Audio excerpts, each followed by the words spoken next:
Excellencies, distinguished delegates, welcome back to the second day of the 81st Asia-Pacific Commission session. We will be beginning shortly, so kindly please take your seats. Thank you.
Honorable Ministers, Excellencies, ladies and gentlemen, dear friends, very good morning.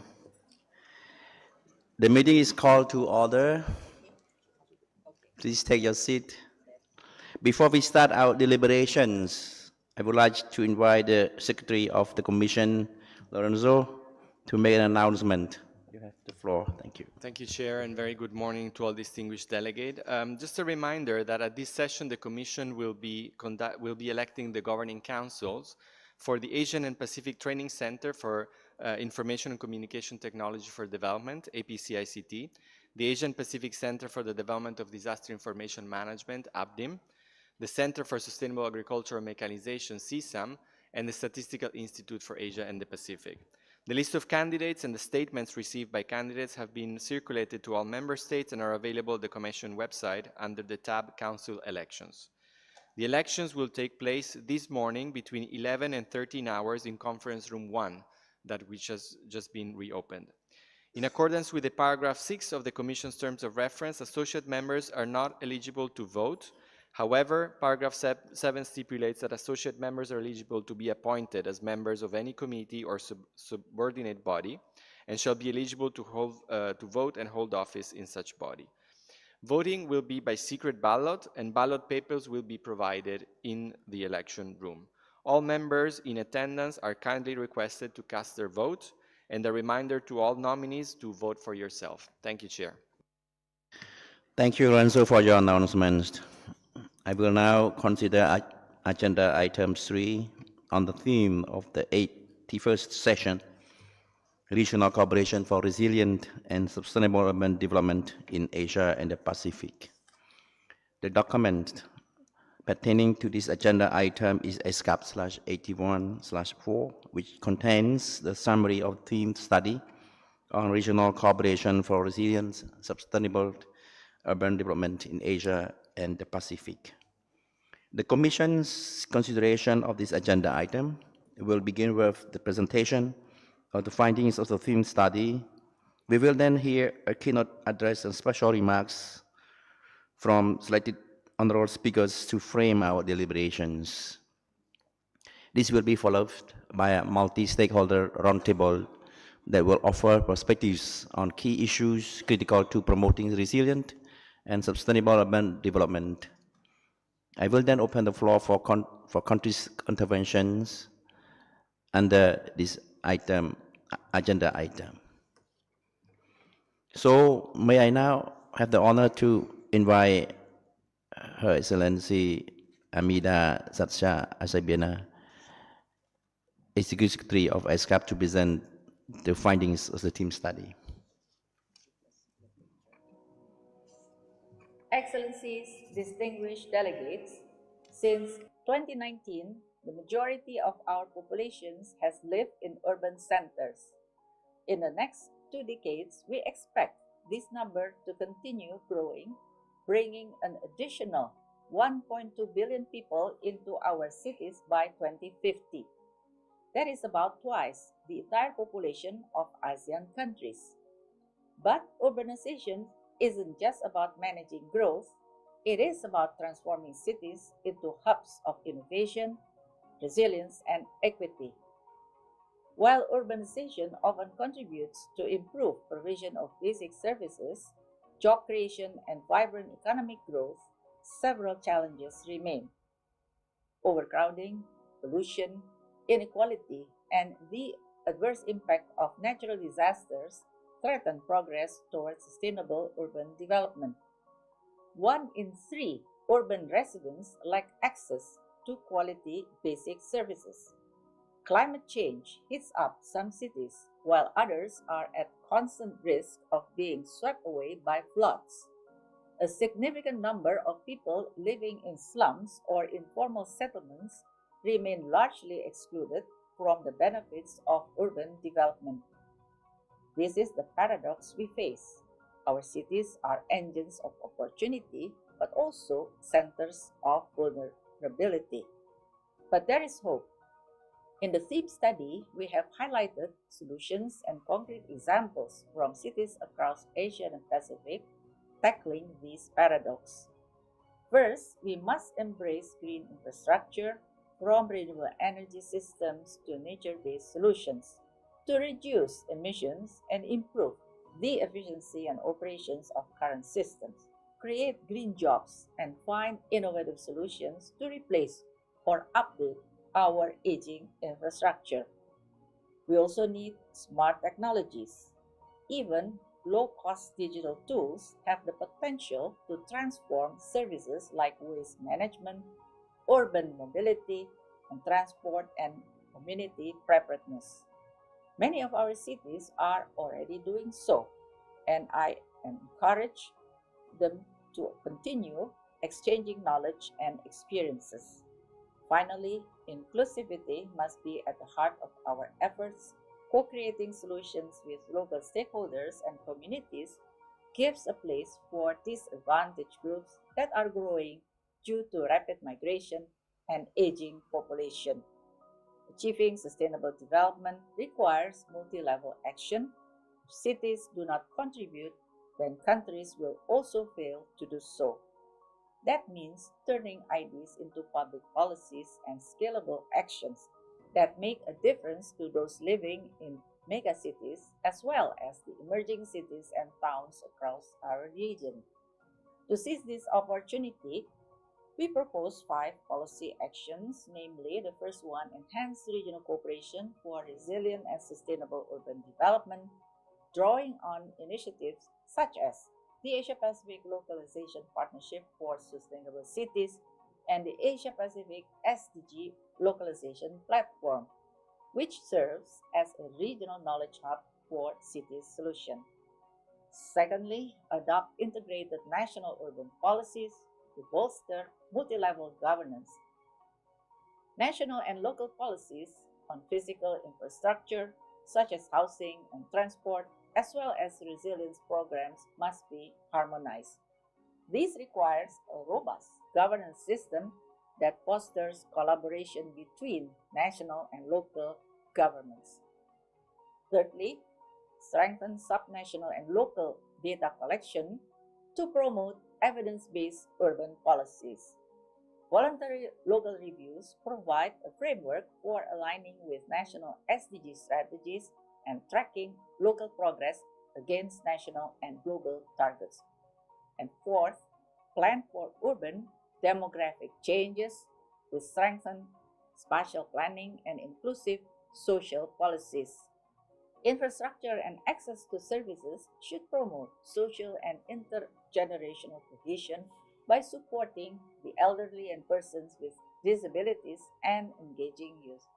And 5, pursue a diversified and innovative approach to urban financing by strengthening municipal own source revenue collection, including through taxation and property tax reform.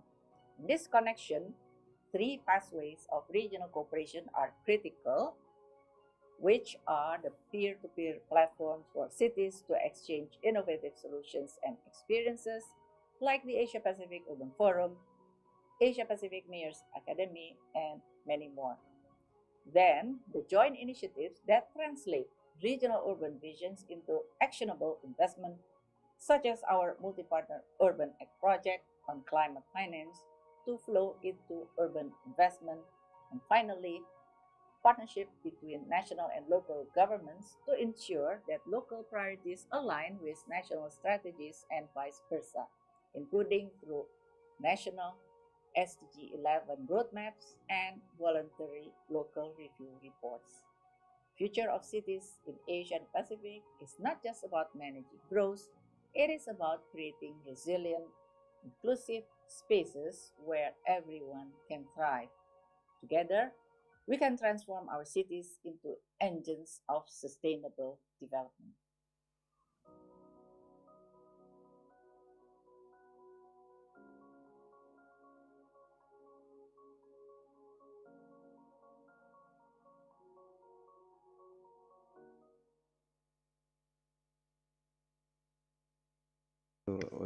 You want to say a few words?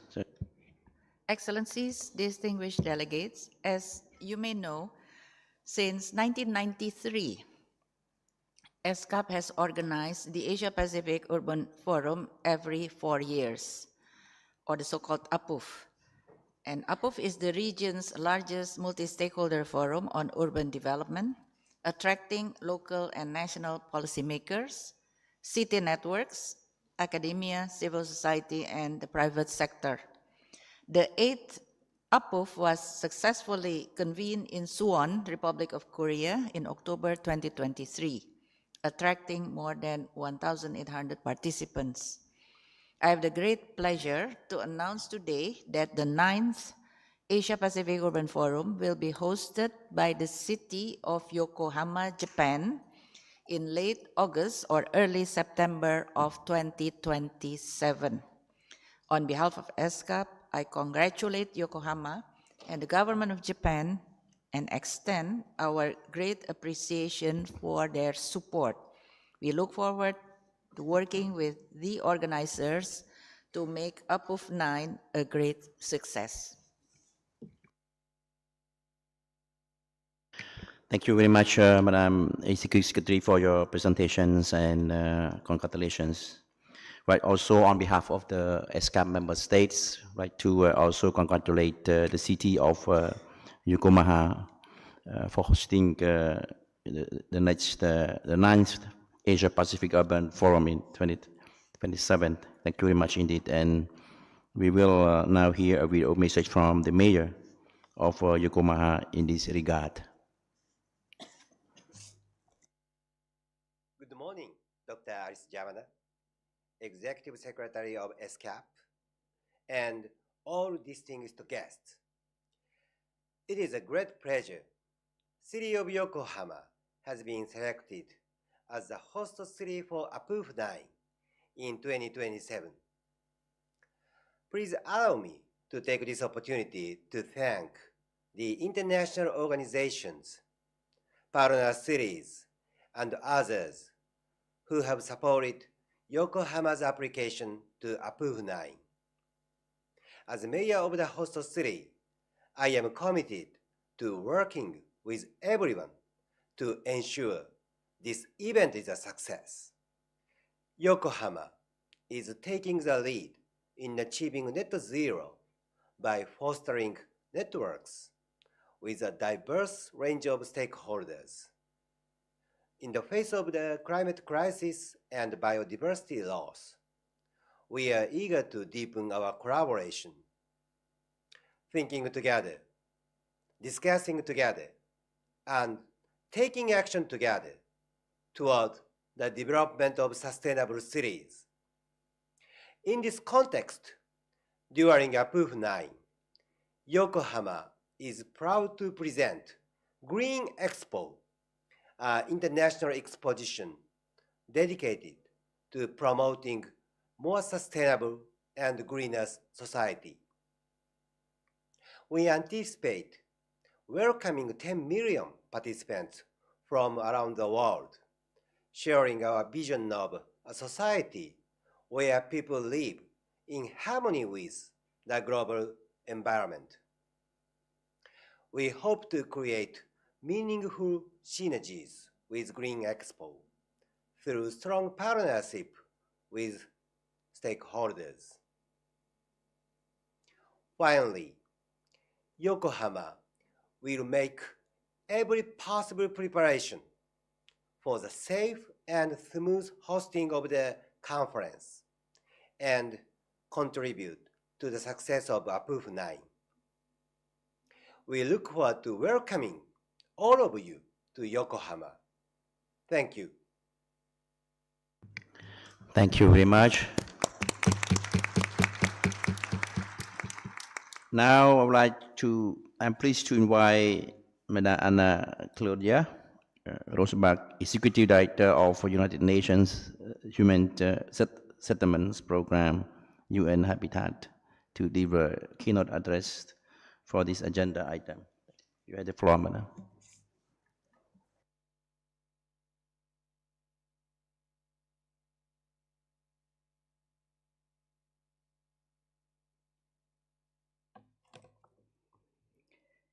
Distinguished Excellencies, partners, colleagues, and friends, my dear sister, Amida.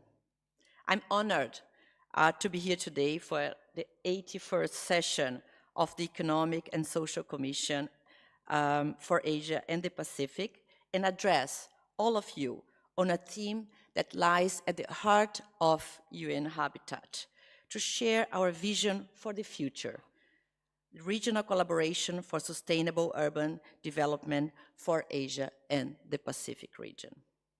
I would like to share my appreciation to ESCAP for inviting UN Habitat and all the members in the region for prioritizing sustainable urban development as the key thematic for this session. My congratulations for the concise and thoughtful theme study, which recognizes the social and economic challenges, but also the environmental challenges of urbanization in the regions. I would like to highlight that UN Habitat strongly supports the key messages reiterated by the report. I would like to highlight three of them. The adoption of integrated national urban policy and to support participatory multi-level governance. The need to promote evidence-based urban policies with subnational but also local data for urban planning. To pursue a diversified, innovative approach to urban finance, including the releasing of land in the development of public good, which I add is essential to deliver adequate housing for all. Land is a key input for housing. Today, I want to share my perspective on two main issues: national urban policies and housing. UN Habitat supports countries in this region to develop and implement urban policies to unleash the potential of housing, land, and basic services that benefit all. Together with OECD, the third edition of the Global State of National Urban Policy was launched during the World Urban Forum 12 last year. This features 10 Asia-Pacific countries that have a national urban policy. You will be pleased to know that 79% of countries that contributed to the report stated that they align their housing policies with national urban policies, with countries like Indonesia and Japan implementing policy coherence mechanisms. Urban policies balancing the public and the private sector and the social sector can improve housing affordability and adequacy, as seen in Australia and developing Asian countries like India. UN Habitat's engagement on national urban policies is carried also through generous bilateral support, including from this region. Our advisory support in the region reached Azerbaijan, Iran, Myanmar, and currently Cambodia. With ESCAP, UN Habitat has mainstreamed climate change into national urban policies in this region, and we published case studies for Bangladesh, Myanmar, the Philippines, Sri Lanka, and Vietnam. As key component of the national urban policies, housing remains one of the central issues globally, but also in the Asia-Pacific region. I'm struck by the message in the theme study of people who will still be living in informal settlements by 2050.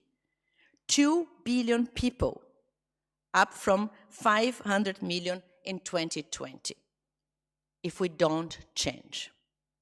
In Central Asia and Southern Asia, 1.5 billion by 2050.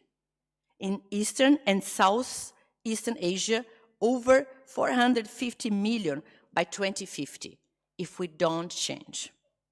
Globally, today, more than 300 million people are homelessness. We need to build 96,000 houses a day.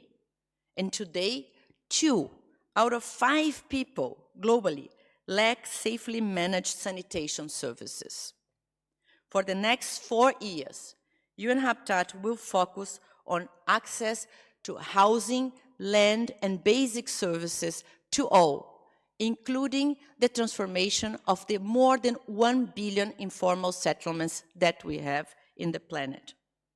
The strategic plan for the period 26-29 is up for approval in the upcoming forthcoming second session of the United Nations Habitat Assembly, with this focus across the context of development, crisis, and climate change. The strategic plan for 26-29 identifies also several finance mechanisms in line with the theme study. This will be essential for addressing housing affordability and inclusive urban development. Among these mechanisms, we can find land-based finance tools, municipal financing strategies, cross-subsidization through mixed use, housing subsidy systems that really target the most in need. Our expected global impact is that more people living in cities and human settlements the marginalized group, the ones living in informal settlements, those affected by humanitarian crisis and climate impact will prosper and have their lives transformed through access to adequate housing, land, and basic services. To achieve these ambitious outcomes, the support of member states in the Asia-Pacific region is crucial. And today, I would like to invite each member state to: first, participation in the forthcoming UN Habitat Assembly this May. Second, to promote the submission of the national report on the implementation of the new urban agenda. This is required for the third quadrennial report of the Secretary General of the United Nations. I would like to request your support on work on data and knowledge.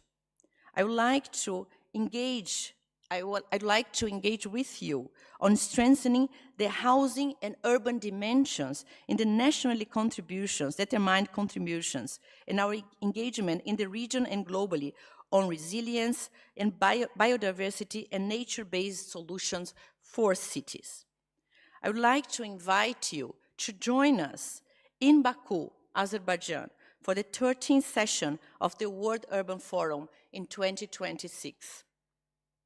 I would like to invite you to support UN Habitat's work in the region, whether working with our country offices or with our regional office for the Asia and Pacific region based in Japan. Finally, I also would like to congratulate the city of Yokohama in Japan and express our commitment to join you next year in September 27,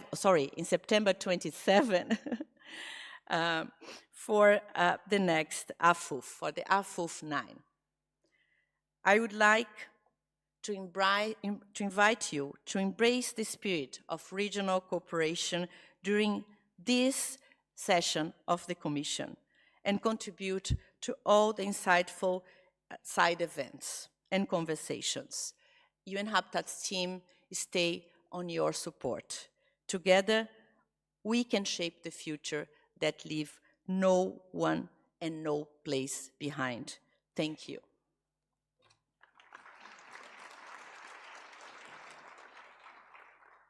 Thank you very much, Madam Rosbach, for your insightful remarks. I remember once I was involved, with late President Jimmy Carter when he visited Cambodia on the Habitat programs. Thank you for your personal delegation to UN Habitat. Thank you, Madam. Excellencies, ladies and gentlemen, I have an honor to invite Honorable Minister of Housing, Local Government of Malaysia, but he holds many other important tasks in Malaysia.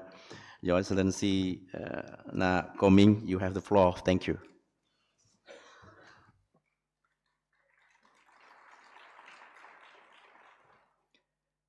Thank you, Mr. Chair.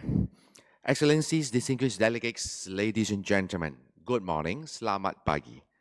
It is an honor to address this esteemed gathering at the high-level roundtable on regional cooperation for sustainable and resilient urban development in Asia and the Pacific. We convene today during a time of geopolitical and economic challenges. No nation in Asia and the Pacific is immune to the impact of economic chaos, climate change, infrastructure deficit, and socio-economic inequalities. Now is not the time to turn inwards. Instead, we must strengthen collective action and regional cooperation if we really want our cities and communities to be resilient and inclusive places. In the past 5 decades, as Asia and the Pacific emerged from colonialism, urbanization has been a key driver of economic growth and social transformation, lifting millions out of poverty. However, this has come at the cost of environmental degradation, loss of biodiversity, socio-economic inequalities, and perhaps for some, loss of cultural identity. If we are to achieve the Sustainable Development Goals, SDG, by 2030, particularly Goal 11, Sustainable Cities and Communities. We must empower cities to be the engines of equitable growth and as hubs of sustainability, resilience, and inclusivity. There's a reason why Malaysia has chosen sustainability and inclusivity as the main theme of ASEAN this year. Ladies and gentlemen, esteemed guests and fellow advocates for a greener, resilient urban future, the Asia-Pacific region faces some of the most severe impacts of climate change, from rising sea levels threatening our island nations to drought crippling agricultural heartlands. The urgency to act has never been greater. In this regard, our response must be twofold. First, bold mitigation to curb current situation. Second, smart adaptation to protect our peoples and economies. Today, I stand proud to share Malaysia's experience of building resilient cities based on mitigation and smart adaptation practices. At the policy level, we have aligned our national roadmap for SDG with the broader SDG roadmap for Malaysia Phase 2, integrating SDG targets with national development plans, including the 12 Malaysia Plan and initiative like the National Energy Transition Roadmap 2023. The key components of the roadmap, including integrated urban planning and management, affordable housing, sustainable transportation, disaster risk reduction, and environmental sustainability. Ladies and gentlemen, dear friends, let me focus on renewable energy in our cities. This initiative is spearheaded by 4P principle. That means public, private, and people's partnership. And they are geared towards achieving 70% renewable energy in the national power mix by 2050, with some quintessential projects like the first one, large-scale solar projects. Second, hydrogen economy and green tariff program, which incentivize industries to shift to clean energy. And last but not the least, implementing the Energy Efficiency and Conservation Act 2023 that mandates energy-saving measures in buildings. We are scaling up the solar-powered public housing initiative, which complements the innovative management of solid waste. For instance, the Lestari Park transformed closed, dirty landfill sites into clean and green recreational parks, aligning with Malaysia Madani's sustainability vision. Additionally, Malaysia is also introducing legislation to regulate urban renewal efforts in the country this year. In the area of smart adaptation, the 2024 City Climate Action Plan, for example, involved 9 local governments facing monsoon floods.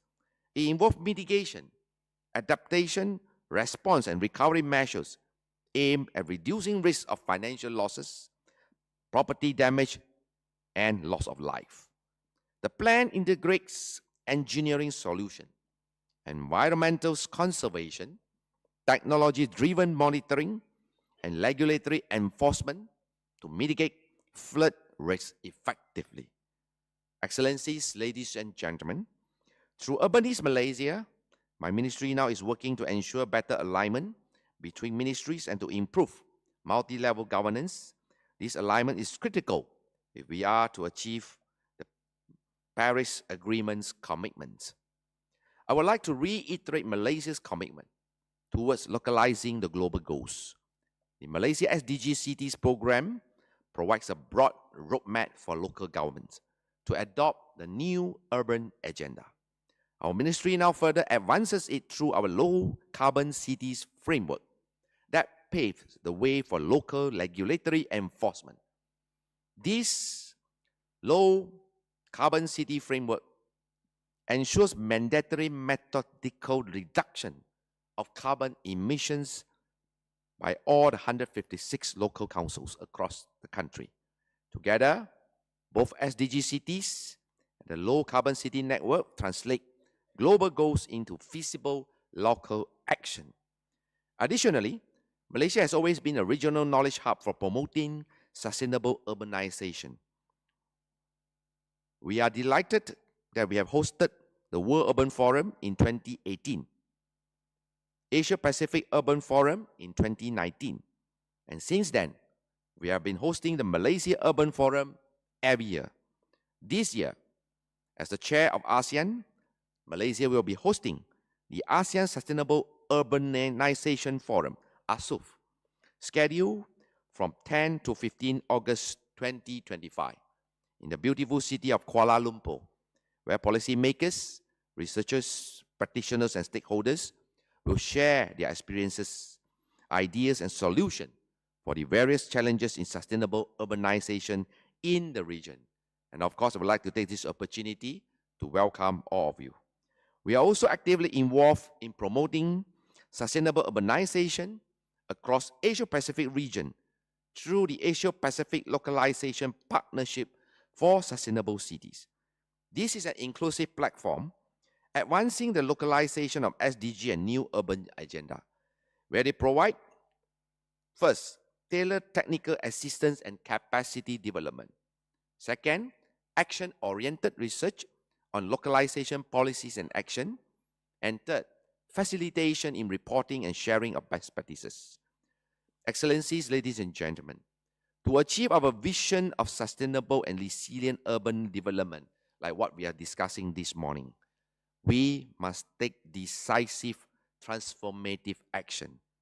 Let me remind and let us recall together ESCAP resolution in the 78th Commission, Sustainable Urban Development in Asia Pacific, adopted at the 78th ESCAP meeting in 2022, which we have laid the basis for collective action.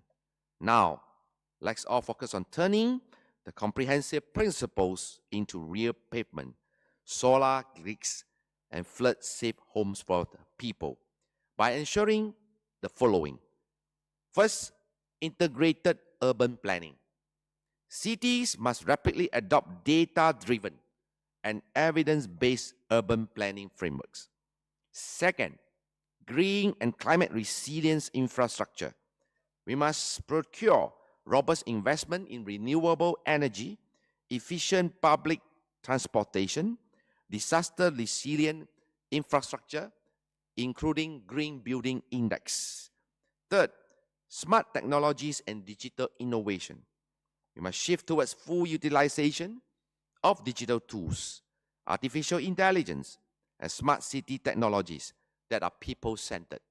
And these are rooms for cooperation whereby some countries have done well to develop their super apps instead of we develop on our own. Countries and cities should share. That way it's allowed to have sharing of knowledge, as all of us know that sharing is caring. Fourth, stronger institutional and governance mechanism. Regional cooperation must be effective based on robust institutions, transparent policies, and mechanism for inclusive stakeholder engagement. And last but not the least, people-centered urban development. Our cities must be built for people, prioritizing affordable housing, public health, gender equality, and social inclusion.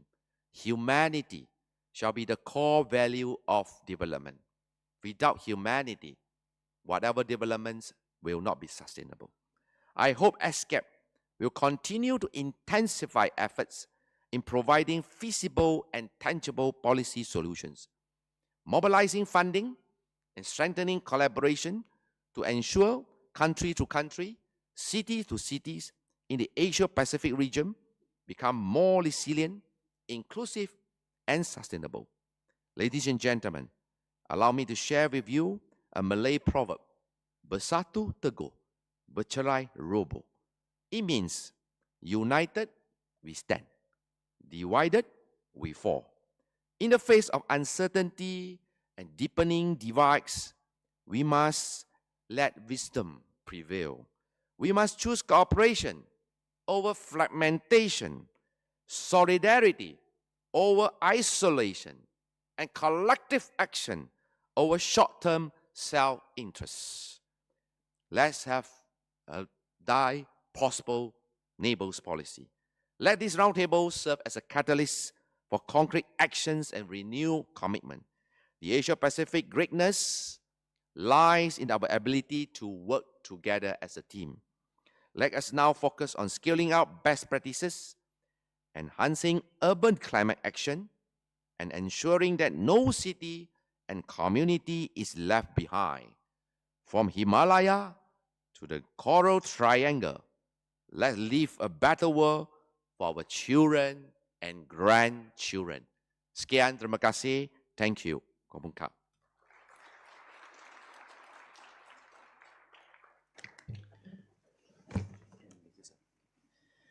Thank you very much, Honorable Minister, for your very insightful remarks. And we would like to congratulate you on ASEAN Chairmanship 2025, and we have full confidence in Malaysia leadership this year, leading ASEAN region to a higher level. Thank you very much indeed, Minister, for your special remarks. Now I would like to give the floor to Madam Banadia Irawati Chandradavi, Secretary General of United Cities and Local Governments Asia Pacific, to moderate the table. So now I hand over to you, my job. Thank you.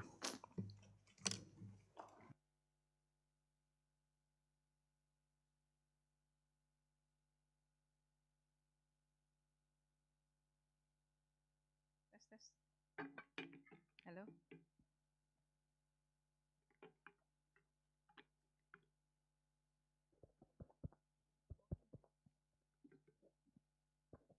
Test. Hello. You cannot hear me?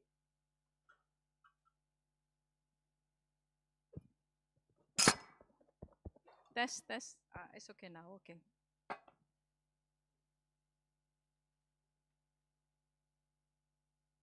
Excellencies and distinguished delegates, very good morning, Sawadika. It's really an honor for me to moderate this session. And I was told that we have to finish by 10 a.m. I think it's a bit tough, but anyway, let's try. And I want to use this occasion to also express my condolences to the people of Myanmar and Thailand. Also, my deepest condolences on the passing of Pope Francis. I think he reminds us that we are one humanity. We are promoting inclusivity and equality regardless of our gender, race, and faith. So may he rest in peace. So let's begin with our panel. We have a very tough session. I'm sure it's going to be very interesting. I think you have heard the speeches of Minister Ming and also Executive Director of UN Habitat, and the presentation on the theme of the study, that urbanization presents challenges in managing the growth. But I think it's clear also that urbanizations provides with a lot of opportunities to transform our cities, our urban areas into the place where we have innovation, resilience, and equity. And we are so fortunate here because we have different stakeholders with us here. We have Sufa, Chairman, representing the local governments. Also, we have business partners here, and of course, the importance of civil society. But it's very clear that no one size fits all urban solutions. Every place is unique, and this is why we have a range of different communities in our regions, and with different circumstances as well as different culture. So let me begin here with our roundtable discussion, because we have to focus on what solutions that we have and we can offer. So let me start first with the Chairman of Sufa City Council. We have Mr. Tevita Bose Waka. I congratulated you for producing the first VLR in Pacific Island countries. Congratulations. So, Mr. Tevita, what for VLR, Volunteer Local Review, means to you especially in the implementation of Sustainable Development Goals. Perhaps what ways is the city utilizing the VLR? Because many cities have a different reasons and objectives of producing VLR. You're supposed to speak 4 minutes, maybe can be shorter than that, please. Thank you. Before I respond to the question, first of all, I should thank ESCAP for being the engine room and taking us through Suva City Council in the formulation of the VLR. As you've heard, the first in the Pacific. So thank you, Nawalewu ESCAP. Just to answer the questions on our approaches, which is captured in our VLR. First, we are emphasizing the importance of community-centered or taking a community-centered approach. So we are actually emphasizing or being a platform, one of the major platforms on ensuring that the VLR do happen and to report its achievements. We need to connect very closely with our communities. So with that, we are also conducting consultations. As you know, I don't have to go into detail regarding that. Our consultations is inclusive. So that's one. And another way is we are grounding the SDGs in the local systems and the cultural context. In the Pacific, you will note, those who have been in the Pacific, that culture still prevails, even though there has been changes, but it is more or less governing our lives, whether you are in the rural areas or in the city. So we need to align our VLR and its development, etc., through our traditions, through our culture.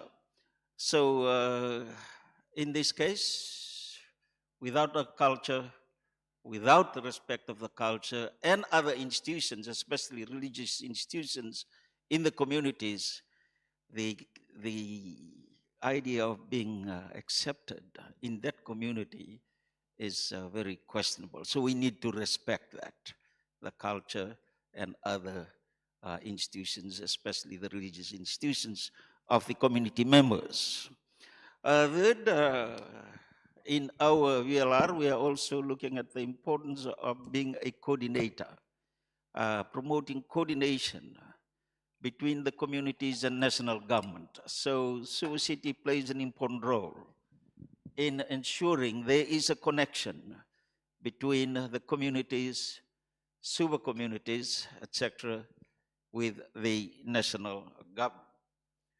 And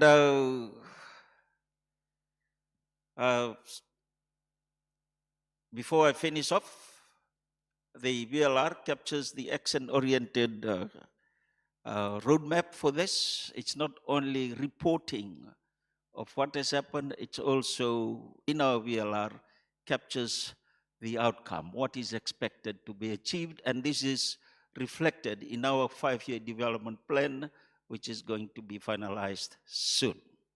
And finally, as I've mentioned, Suva or Fiji being the voice of the Pacific, we want to go back there and be the voice of the Pacific. We have started off with the VLR. And from the interest zone by Pacific Islands, our neighboring Pacific Islands, they will follow suit. Yes. And that's very good, being the first in the Pacific. And we should thank again ESCAP and of course our ministry, the Ministry of Local Government and the government for supporting this initiative. Thank you very much. Thank you. Please give a big applause to Mr. Tevita. Indeed, you highlighted the importance of community engagement and culture and of course micropolitics, as you said, also play important role. And thank you for so much for speaking precisely within 4 minutes. Let me now turn to next panelist. We have Ms. Sinta Wijaya Kamdani, Chair of the ESCAP Sustainable Business Networks. The question I have for you, equally important, of course, the creation of vibrant, livable, and economically successful cities. and the role of private sector is certainly important. So you have been engaging several stakeholders in this work, and what kind of initiatives that you have that can contribute to more resilience and sustainable urban development, while also addressing the social needs and contributing towards solving environmental challenges such as pollutions or land degradations. You have the floor also for minutes, please. Thank you very much, and thank you for the opportunity for ASBN to share our perspective here. I think from the start, it's very clear when we talk about business, we're not talking about just the big corporations. 90% of Asia Pacific are SMEs. So firstly, we have to be inclusive, and therefore our constituent include all the SMEs as well. So this is important to really bring perspective on where do we want to go. So since 2022, we have developed what we call the Green Deal for Business. And this is focusing on 5 areas. It's very much related to the topic we have today. So the 5 areas is 1, green energy. This is when we talk about developing stable city. Green energy is foremost important. How we can develop more renewable energy, doing energy transitions, and so forth. The second, we're talking about stable infrastructure. Infrastructure include also transportation, mobility, how can we develop resilient infrastructures. The third is financing.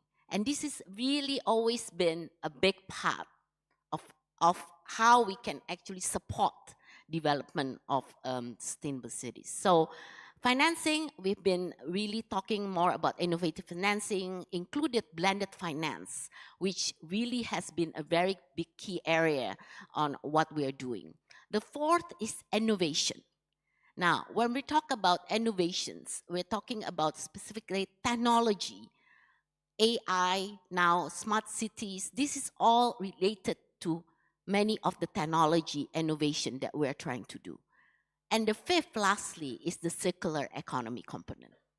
Now, it's interesting because while we have this Green Deal business is already committed by more than 500 companies, we realize that what is important is, first of all, how is the private partnership comes. Because in order for us to deliver, we need to also work with the government in terms of the policy framework.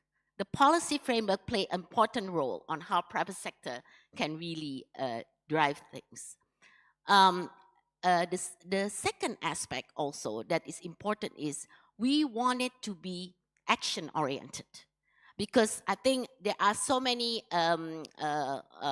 policy discussion, plans, and so forth, but at the end of the day, what can we actually deliver? What are the actions? So this is why we have a few pilot projects already. One is the Smart City Innovation Hub. We have pilot in 3 cities, including Thailand, Chiang Mai. We have in Indonesia, we have in Surabaya. We have also in Cambodia. So this is really innovation hub, which we really clearly exhibit real projects. The second is the water to resource project. This is more for the circular economy on waste management and change and transform to really reusable materials. And this is also pilot area. So while we are working and we have this platform, we have pilot project going with different companies in Asia Pacific to really show and drive what we are doing. So I think it's important that it's no longer a discussion, but it's really going into really action-oriented. And this is why the Kuala Lumpur Declaration that we push, that has come out, is really clearly supporting this aspect. And at the end of the day, the social component is a big part of how companies drive many of these initiatives and efforts. And this is why engagement with the community is also equally important for us. Many of the projects that we do will also involve the community around. So I think this will be the key of what we're doing, especially the report that has been established will be really the what we will hold on to show more of the real works out there. And we always say the concept of from Asia Pacific to Asia Pacific. So this is where companies want to clearly showcase and really drive the leadership from the private sector. Thank you. Thank you. Thank you so much. Applause again, please. I think she mentioned important of various things, financing. I think this is certainly very, very important. And I like the last word that you mentioned. We have to put this into actions. I think there are already a lot of pilot projects, and how can we upscale this into bigger impacts? I think that could be a challenge, but I think everyone here agrees that we have been discussing a lot of things, but how can we put into actions? And we are so happy to have also member states here who can help also in the actions-oriented policies and plans. So thank you. Let me turn now to last panelist here. I have my dear old friends, Lajana Mandar. She's presenting here the Asian Coalition for Housing Rights. So Lajana, you have been working with community almost throughout your life, maybe 2 decades, yeah? You have been working with the civil society. So where can civil society be most effective in promoting sustainable urban development? And what are some of the best practices that showcase community-based initiatives in the region? We have also a lot of best practices here in Asia. So you have 4 minutes, please. Thank you, Banadia. I'd like to thank you, ESCAP, for having me here. And namaste and good morning. The key agenda that we have been hearing all this morning, like land, housing, and basic services, and more than 1 billion people suffering without access to all these basic services. And that is the context, I think, where the civil society is playing a very key role now and also in the future as well. You know, they have a key role to play to address to all these issues. They work closely with the communities, so they know how the communities, how the marginalized, vulnerable, poor communities are excluded from the mainstream development process. What are their pains? What hurts them? And how they are not given the justice, social justice, right? How they are suffering. So they are very well exposed to that. They work closely with the governments, but at the same time, they also know their strengths, their power, what they can do, how they can transform the communities, the societies, the cities, and also the governments. The civil societies also work closely with the governments. They also know the strengths of the government, the responsibilities of the government, the policies that they formulate. So the role of the civil society is what they are doing now, and also in future they can continue to do, and they will be doing so, is to bring the communities and the governments closer, or to bridge the gap between the communities and the governments, or I would say blend the strengths of the communities and the governments to find more innovative solutions to all these issues. And that's what we have been actually doing. Right, and even the solutions that we have actually found and worked and implemented in the communities, that has also been scaled up in many countries, in many cities.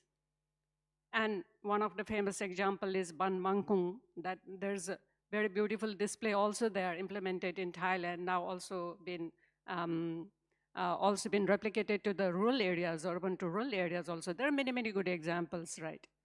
So we have a role to play to bridge the gap between the governments and the communities, and to influence advocacy and policies, to implement all these agendas, to get the policies, to get the decisions, everything get implemented on ground in action, so the people actually gets benefit out of that, right? So that is very important.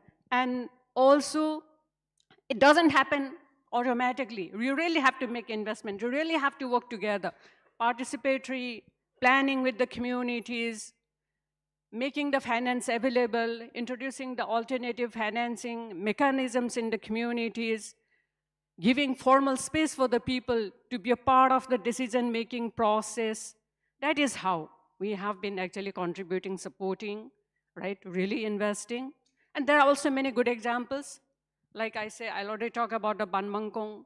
There in the Philippines also, They are the Homeless People Federations. They have actually worked with in partnership with the local government in Iloilo City on urban development housing program, where they have found a solution in making the vulnerable community resilient to the flooding.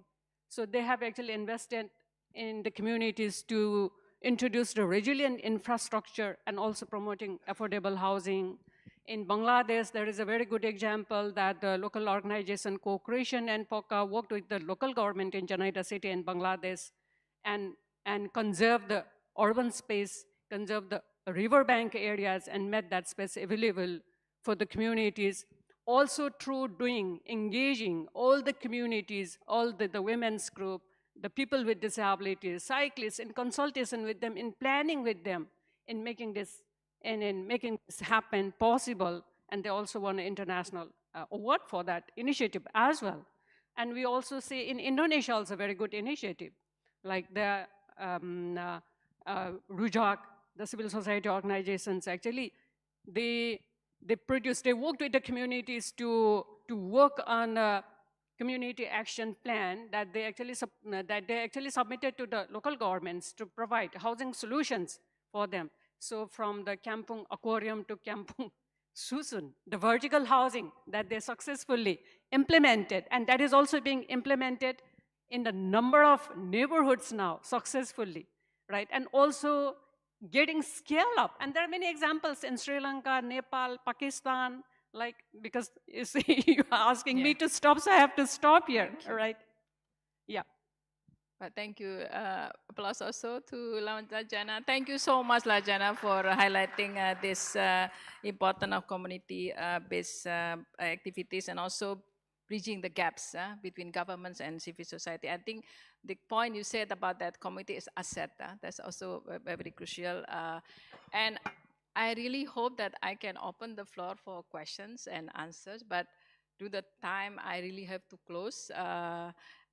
But the panelists have been amazing. They could speak just within the time, and I really hope that member states will have the opportunities to have interaction and also discussions with our panelists during these commissions.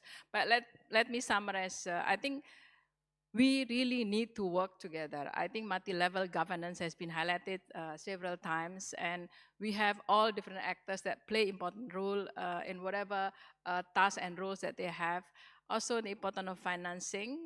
This is also quite crucial, and the importance of the localization of IDGs. I think this through VLRs, and I really hope that VLR presentation from SUFA, Fiji can inspire also many others to come up with VLR as part of the monitoring mechanism for the implementation of IDGs. So let me conclude this meeting by thanking all the panelists for excellent work. And I would like now to return the microphone to the chair for the next deliberation. But again, applause, because giving applause is also good for our increasing immunity. Thank you so much, and have a nice day.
Thank you very much indeed. Please join me once again to thank all our panelists for their very insightful remarks and statements. Thank you, Jan Ravi, for your able moderation of the panels. Thank you very much indeed. Now, I would like to open the floor for country interventions. I'd like to once again urge all our dear speakers to adhere to the time limit of 3 minutes. I wish to remind all delegates that longer statements can be sent to the Secretariat and it will be circulated. Based on the requests received, the Secretariat has prepared a tentative list of speakers. So to maintain order for delegations to be ready to take the floor, when I call on the speaker, I will also announce delegation that's in line. I'd like to ask all delegates to speak from their seats when I call upon them. So the first speaker today, I'd like to give the floor to Marshall Islands, Excellency Mr. Bremidi, Joint Minister in Assistance to the President and Environment. You have the floor, Your Excellency.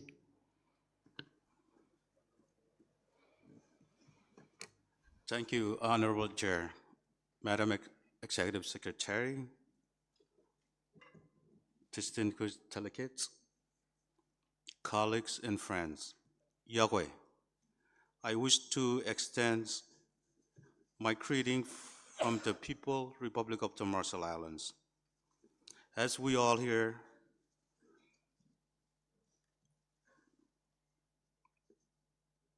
strive to meet our sustainable development goals, we are all interconnected with various challenges in many forms, whether it's the global epidemics, border conflicts, or natural disasters like earthquakes and typhoons. Financial constraint, migration challenges, and even a change in the climate. All those add challenges to our HDC commitments and our effort to build resilience and sustainable urban communities. The Marshall Islands share the same challenges. In an increasingly interconnected and interdependent world, the importance of multilateralism cannot be overstated. And the Marshall Islands believes it is through multilateralism frameworks, just as ESCAP, we can all come together to address our shared challenges, whether combating climate change, ensuring global health security, promoting sustainable development, and safeguarding peace and stability. Multilateralism forms dialogue over divisions, cooperation over competitiveness, and inclusively over isolations.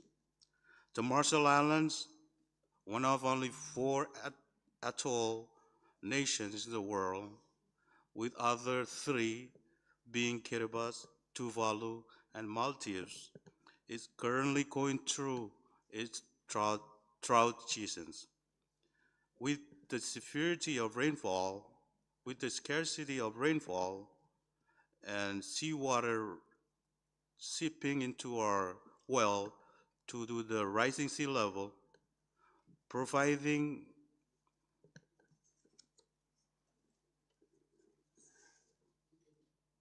drinking water is a challenge.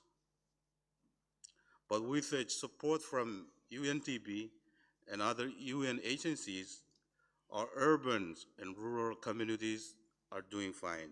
Thank you. Thank you, Honorable Minister, for your statement. No, I'm not done yet. I'm sorry. Oh, sorry. That's okay. When we try to develop our urban communities to provide for the majority of our people, sometimes our rural communities receive the proper support, whether in health, education, or even simple communication between families. Last year, the International Communication Unions introduced a small island pilot project to one of the remote communities in the Marshall Islands. Through the use of the internet, although still at the infant stage, the project presents opportunity for the rural communities to receive virtual support with medical support, counseling, virtual education, online commerce, an avenue where our remote communities can communicate with the rest of the world. For island nations, Mr. Chairman, the transportation of people, goods, and services to the many remote islands communities present a very high challenging for us. With the ever rising price of fuel, this does exacerbate the challenges. As a nation that prides itself as the last great ocean navigators, we turn to what had always aided us for millennium, the wind and our sails. The Germany for International Cooperation, GIZ, supported the Marshall Islands in building a wind-propelled cargo ship that also utilizes solar energy and also the latest navigation technology installed. The cargo ships, what we call Churanai, is a manifestation of a clean, green, very sustainable mode of transportation that cooperation can bring forth.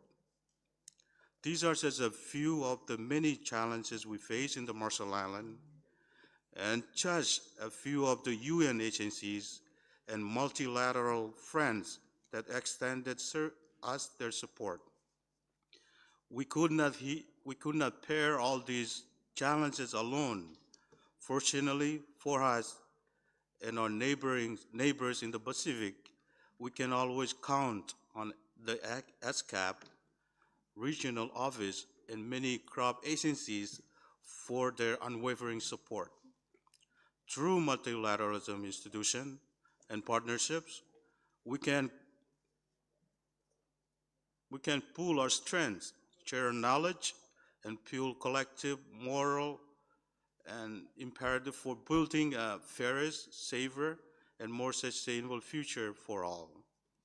It is thanks to the frameworks such as the ESCAP and the cooperation of everyone here that make all of our challenges much more bearable.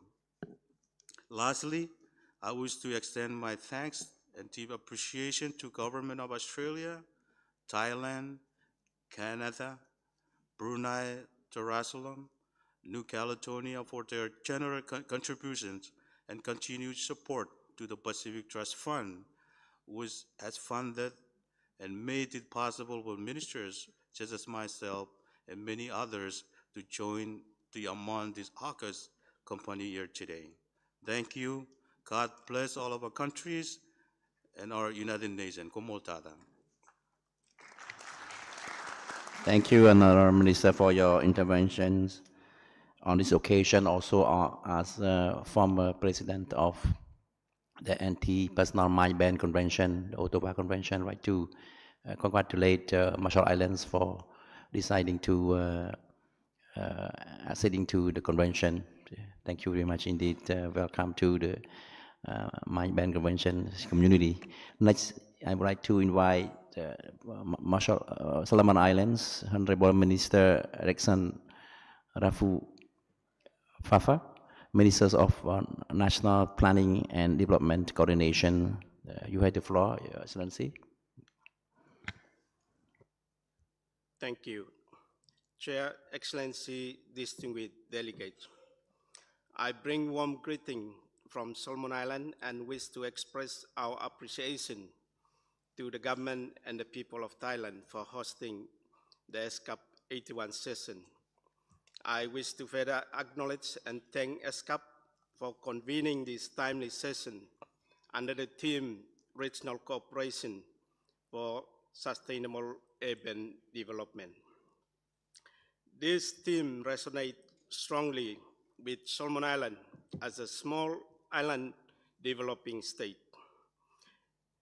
We face critical challenges in managing urban growth, aging infrastructure, service delivery gap, rising climate-related risks. It is important regional cooperation in Asia-Pacific is more important than ever. Strengthening regional cooperation is essential to fostering sustainable development, enhancing resilience, and maintaining peace and stability. In 2019 census, Solomon Island, 27.6% of population live in urban areas and mostly in our capital.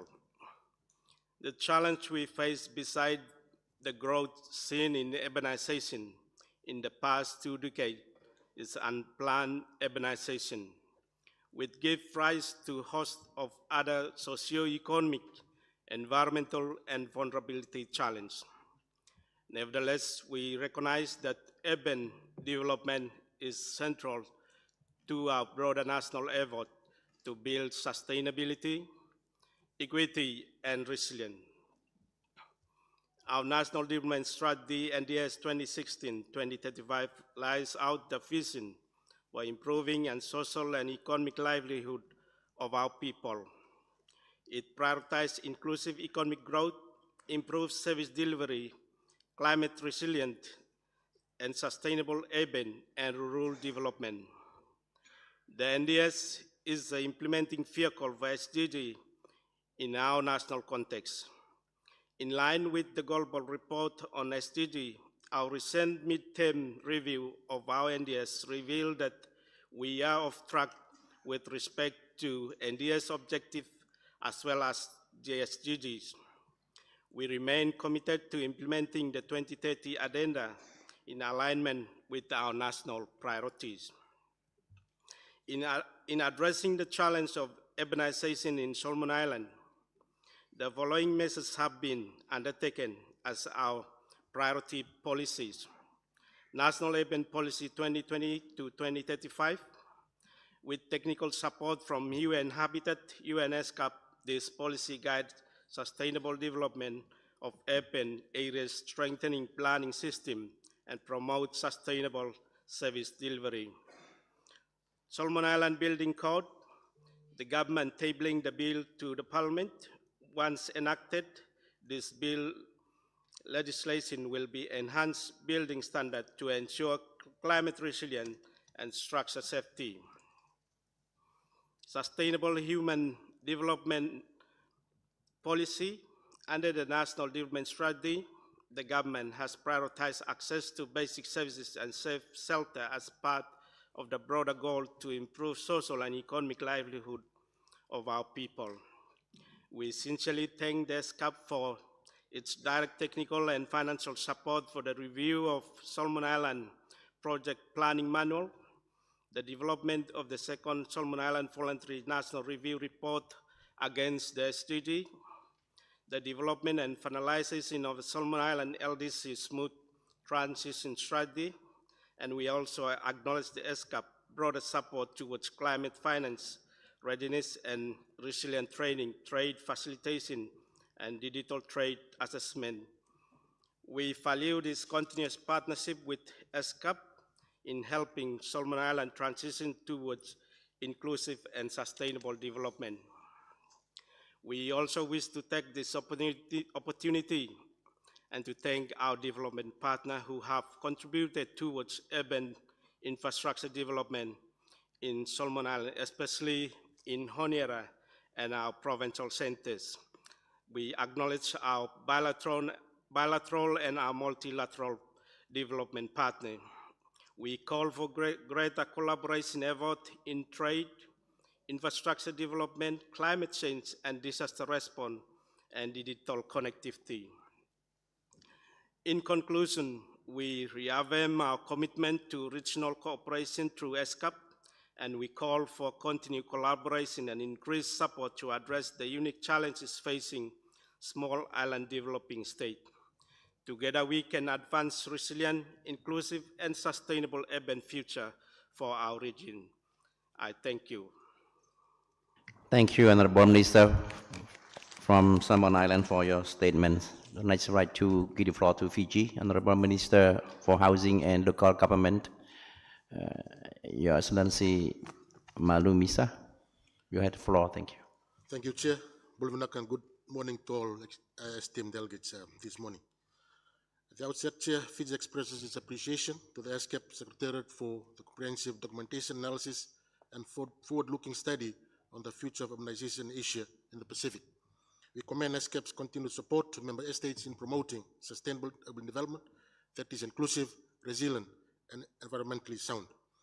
Fiji's urban development strategy is grounded in principles of inclusivity, with a focus on fostering economic growth, enhancing quality of urban living, ensuring environmental sustainability, and building resilience to the adverse effects of climate change and natural disasters.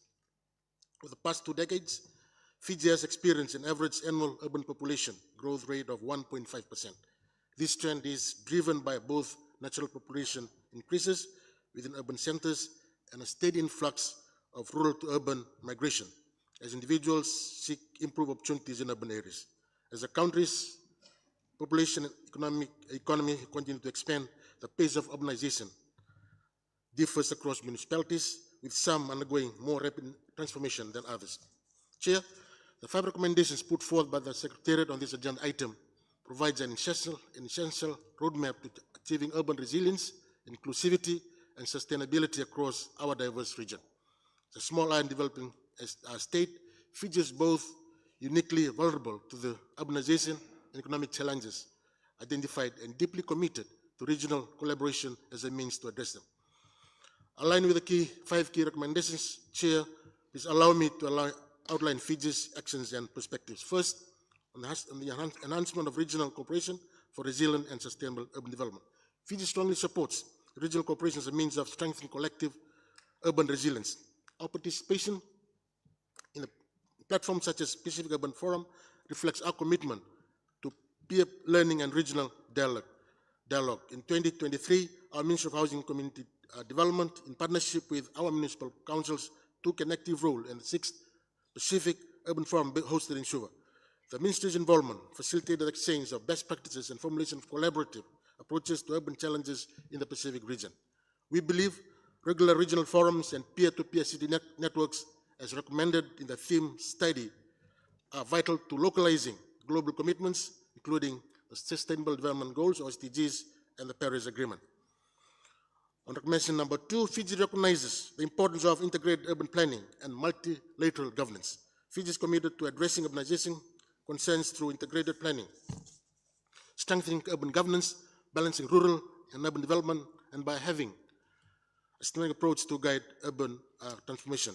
On recommendation number 3, Fiji supports the call to invest in local level data and evidence-based urban policy. Accurate, timely, and aggregated data critical for planning, especially in the areas prone to environmental hazards.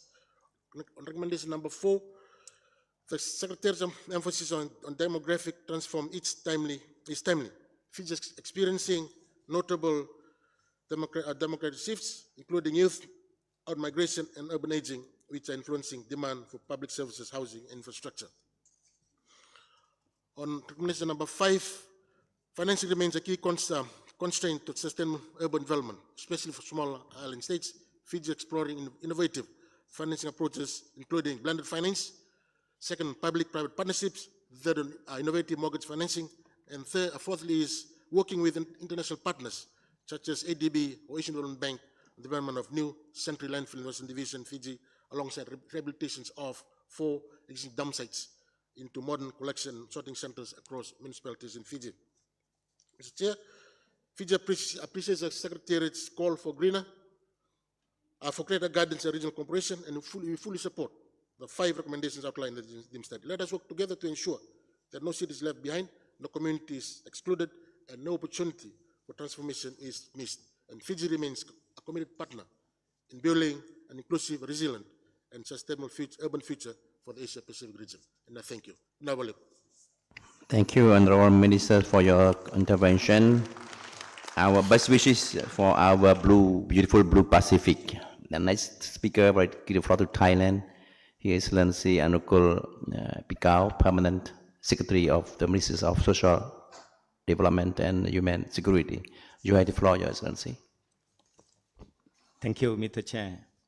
Excellency, distinguished delegates, good morning.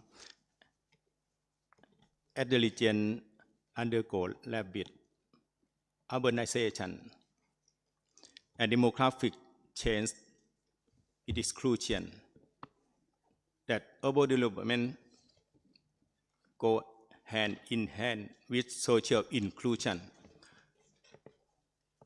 Thailand's 13 National Economic and Social Development Plan reflect this vision, promoting sustainable, people-centered growth in line with SDG 11 and the new urban agenda.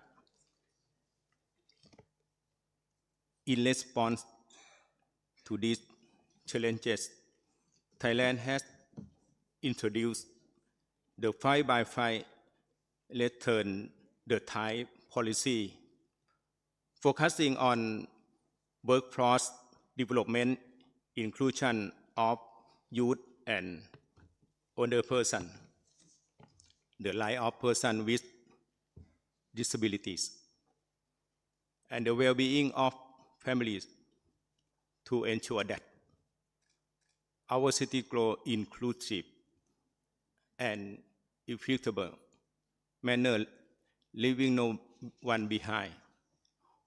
Moreover, we believe that city should be shaped by the people we live in them.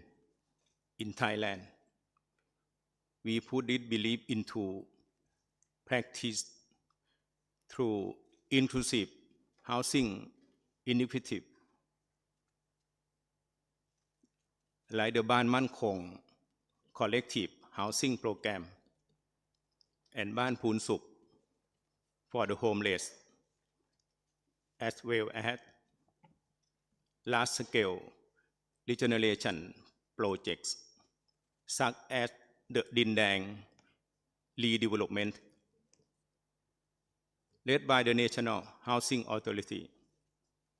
These efforts reflect our commitment to empowering community to take to lead in their own development, genuine participation means enabling people to make decisions about their housing, social welfare, and shared future. Likewise, Thailand is undertaking special planning at all living. We have established effective regulation, rules, and guidelines that promote participation and ensure that urban planning processes reflect the needs and voice of the people. Moreover, the Department of Public Works and Town and country planning in collaboration with GIC is complementing integrated urban development initiative in Chiang Mai, Khon Kaen, and Phuket. This project aims to promote low carbon growth and build climate resilient city through multi-agency collaboration across Thailand.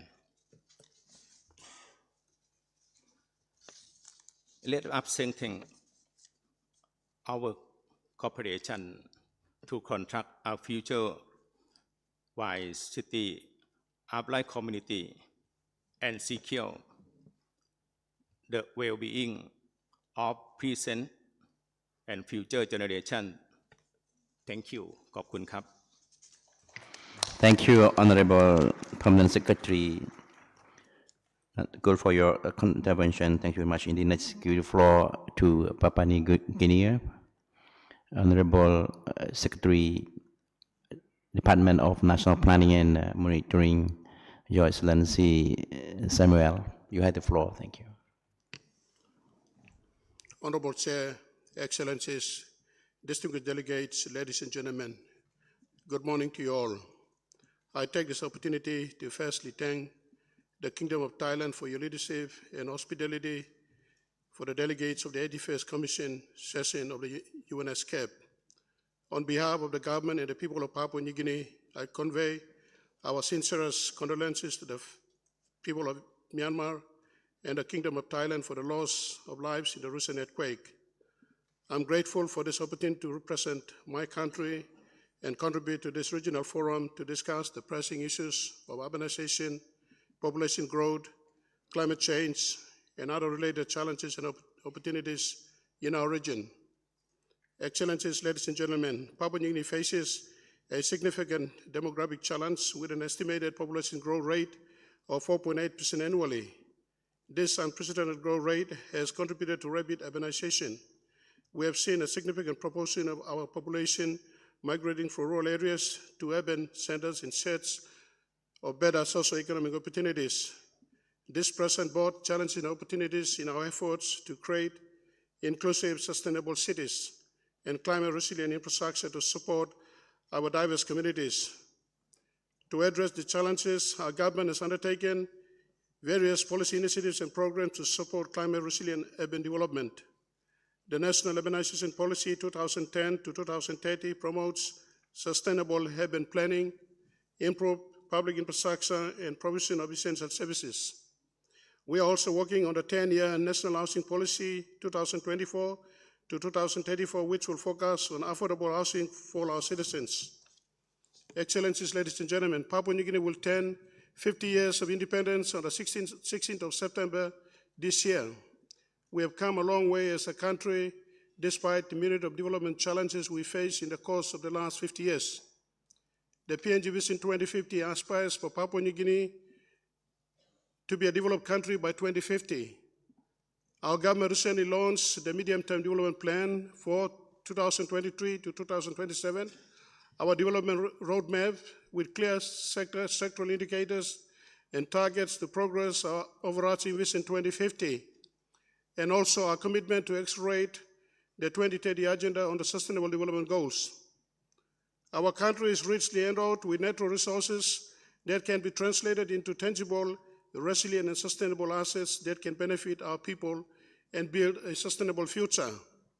However, Papua New Guinea faces critical development challenges in successfully meeting our development goals. These challenges include high population growth rate, economic volatility, social disparities, law and order issues, climate change, and emerging global trade issues. Today, we are here to listen to success stories of our regional partners. We are confident in this regional cooperation and to a larger extent, South-South cooperation to help us collectively address our common issues and create a collective and sustainable future for us all. Excellencies, ladies and gentlemen, Papua New Guinea will be presenting its second voluntary national review on the progress and implementation of the SDG at the high-level political forum in New York in July this year. We want to demonstrate to the UN member states how we are tracking on the implementation of the 2030 Agenda. The report will highlight the country's achievements, challenges, and opportunities. And in this occasion, I wish to extend our sincere appreciation to our development partners and regional organizations such as the UN ESCAP for the individual support to the government of PNG in the preparation of our second VNR. Excellencies, ladies and gentlemen, in closing, Papua New Guinea remains committed to addressing the complex issues surrounding population growth and urbanization with a collaborative and innovative approach. By prioritizing inclusive and resilient infrastructure and integrating climate consideration into our policies, we can lay the groundwork for sustainable urban development. Let us work together to harness the opportunities available to us as a region, ensuring urban centers thrive and serve as an engine for inclusive and sustainable development for all our citizens, leaving no one behind. I thank you. Thank you, Honorable Secretary, for your intervention. Thank you very much. Next speaker, I would like to give the floor to my compatriots, Cambodia, Honorable Ms. Po, Under Secretary of State, Ministry of Posts and Telecommunication. You have the floor.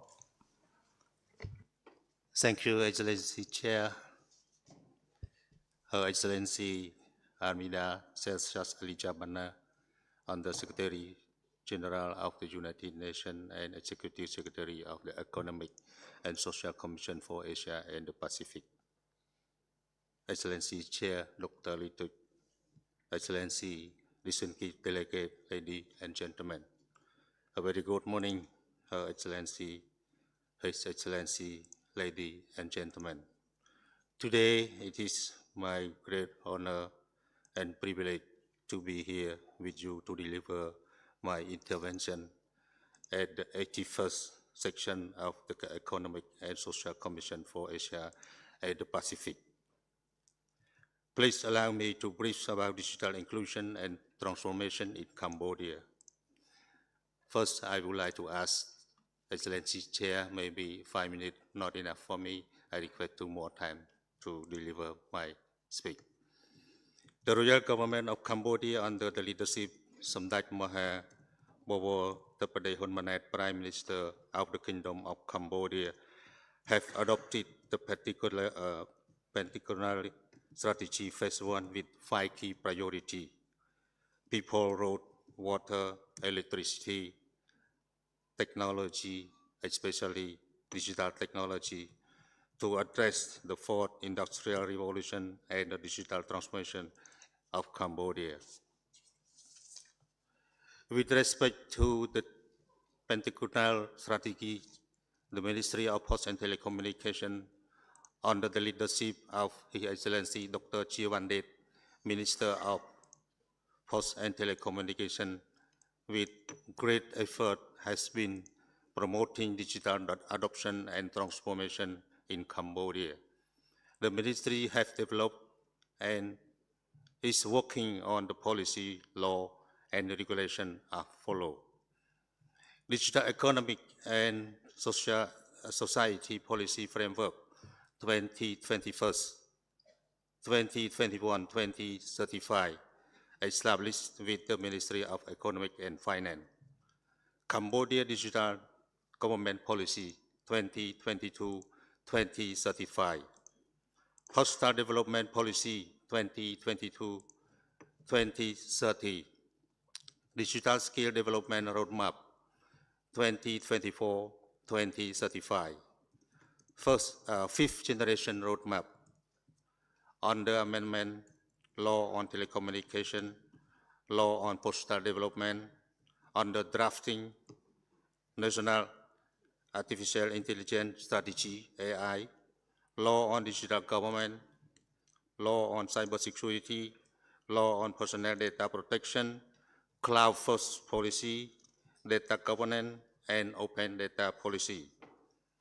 In technologies, Ministry of Posts and Telecommunication has implemented initiatives including supporting ministry and government entity digital transformation through the development and enhancement of telecom infrastructure by providing broadband internet and network connection, computer device, and licensing software and application, as well as the introduction of emerging technology-based digital government product developed by Ministry of Post and Telecommunications, such as verify.com.kh.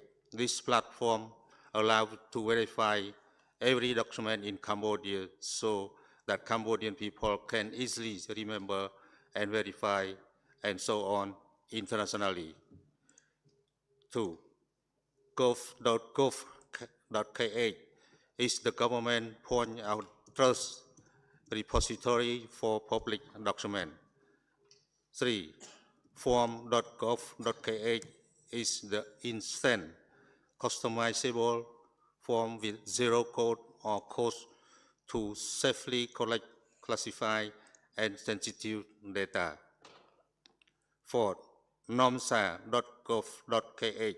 Nomsa is served as the comprehensive mass messaging tool designed for the Cambodian government.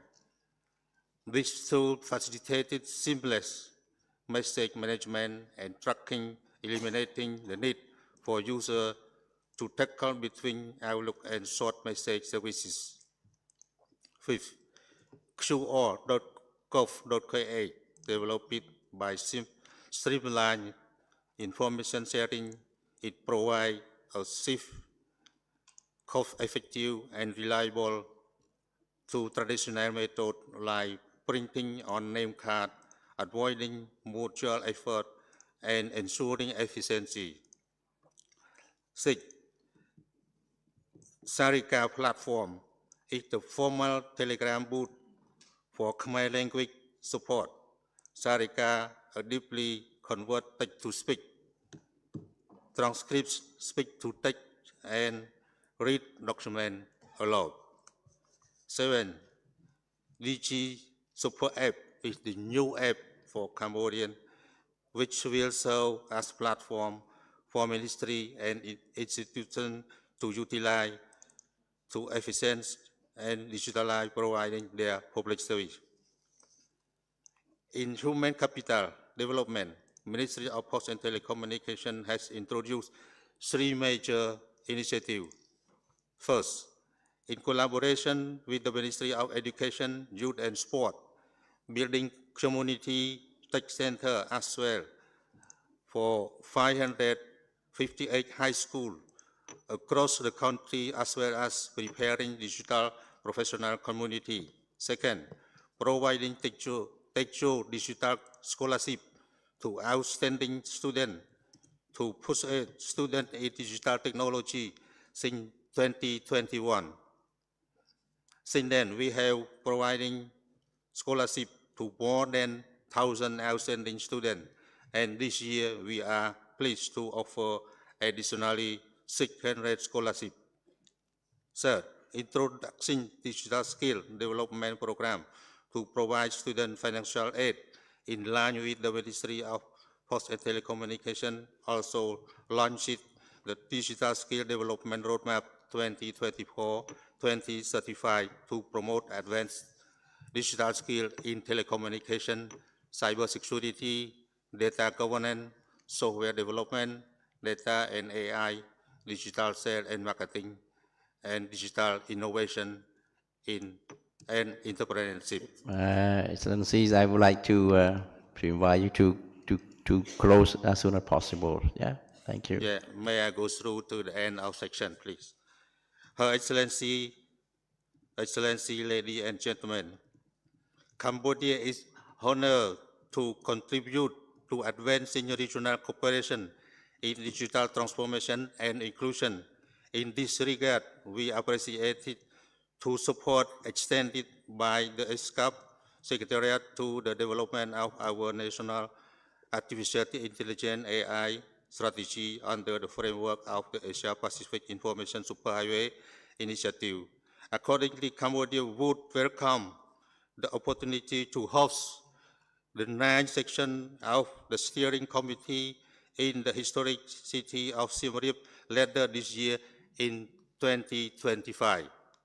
We are also expressing our interest in hosting the next Asia-Pacific Ministerial meeting, Ministerial Conference on Digital Team as contained in the Asana Ministerial Declaration on the Digital Inclusion and Transformation in Asia and the Pacific.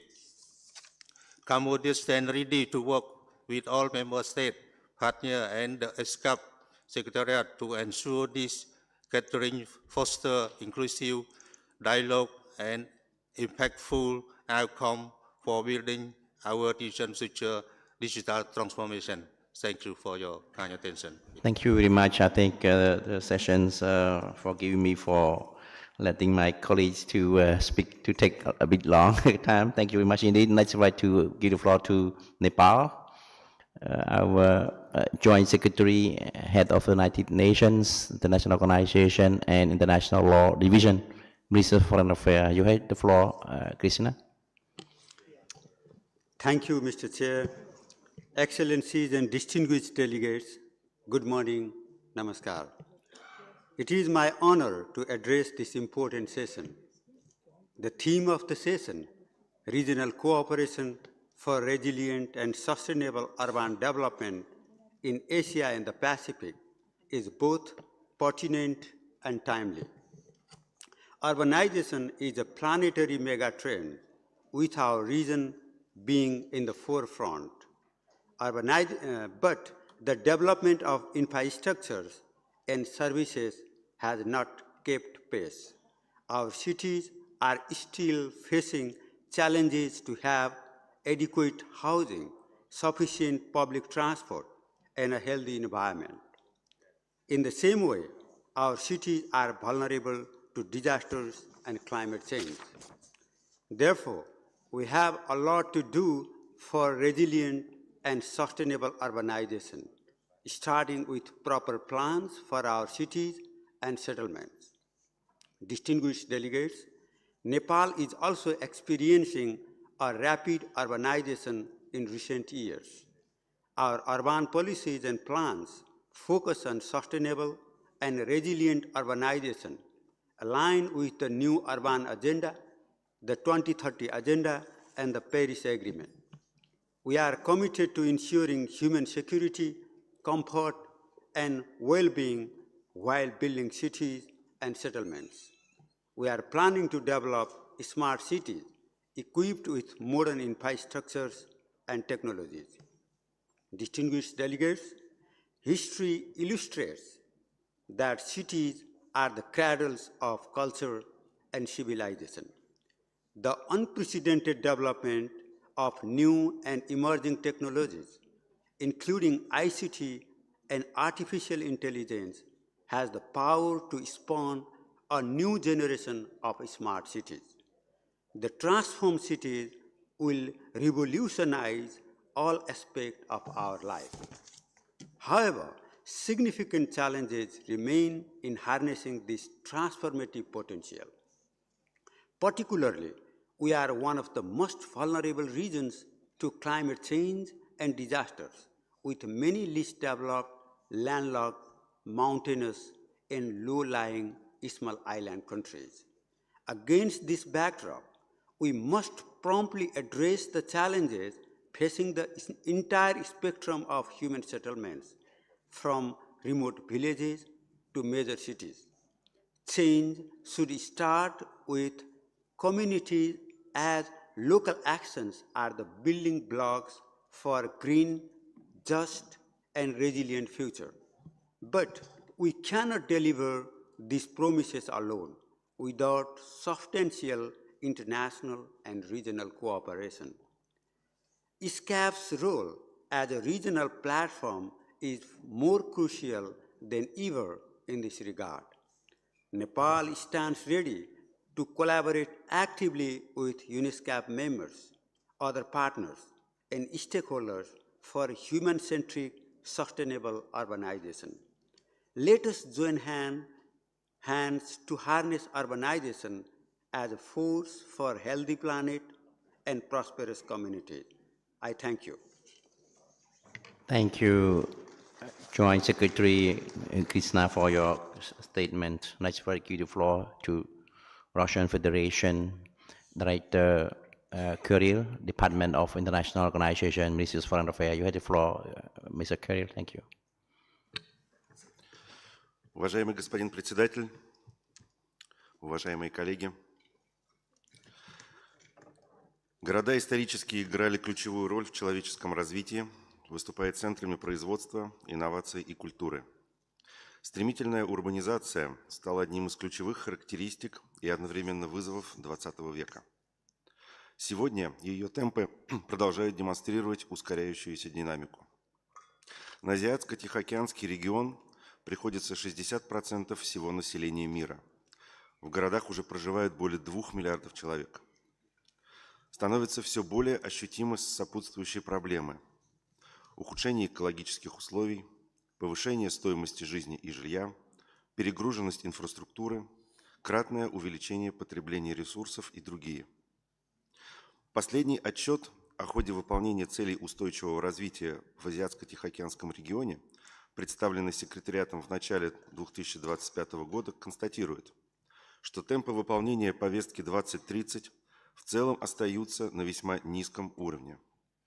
Регион значительно отстает от намеченных показателей, несмотря на то, что страны Азиатско-Тихоокеанского региона добились определенных успехов в борьбе с бедностью, снижении детской и материнской смертности, обеспечении доступа населения к мобильной связи и интернету и выполнении некоторых других индикаторов целей устойчивого развития.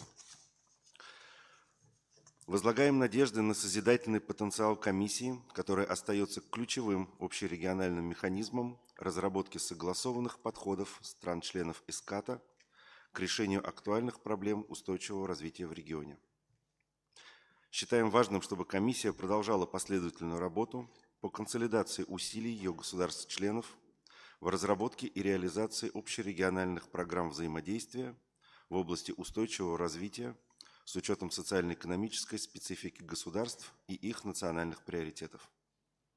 Убеждены, что успешная реализация повестки 2030 возможна только на основе всеобъемлющих партнерских отношений между правительствами, частным сектором и гражданским обществом, основанных на принципах взаимоуважения и открытости.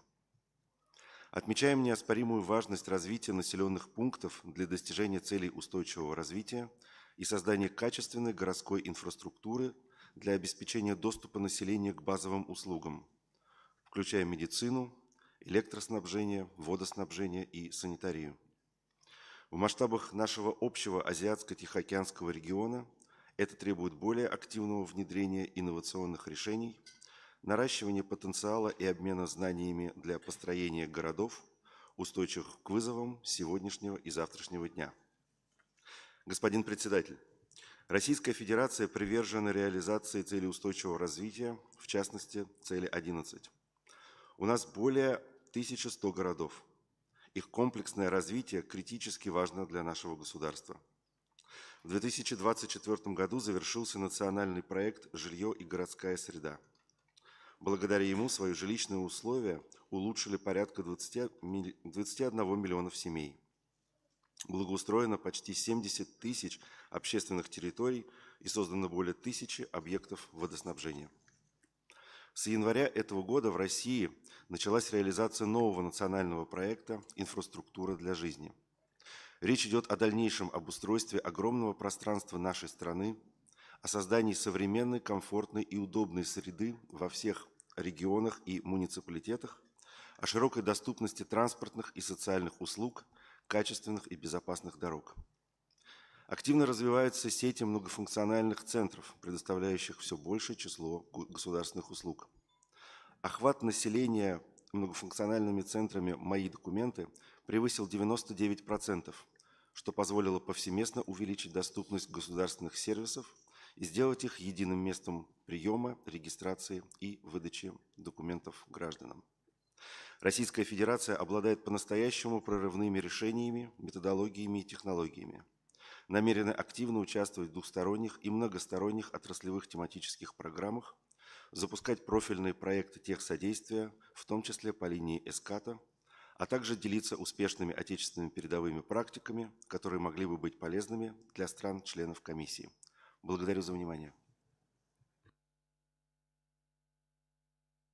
Thank you, Director Lonvinov, for your statement. Thank you very much indeed. Let's give the floor to India.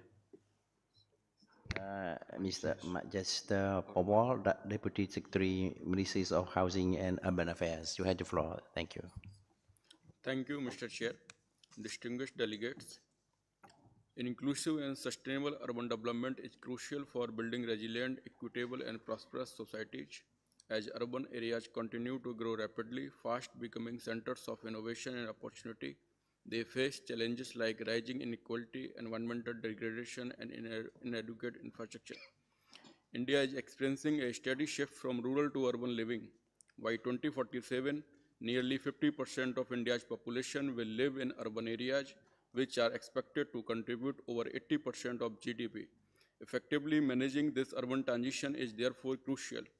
India's urbanization journey is progressively becoming more and more decentralized, driven not only by growing metropolitan cities, but also by development of smaller towns and the transformation of villages into urban centers.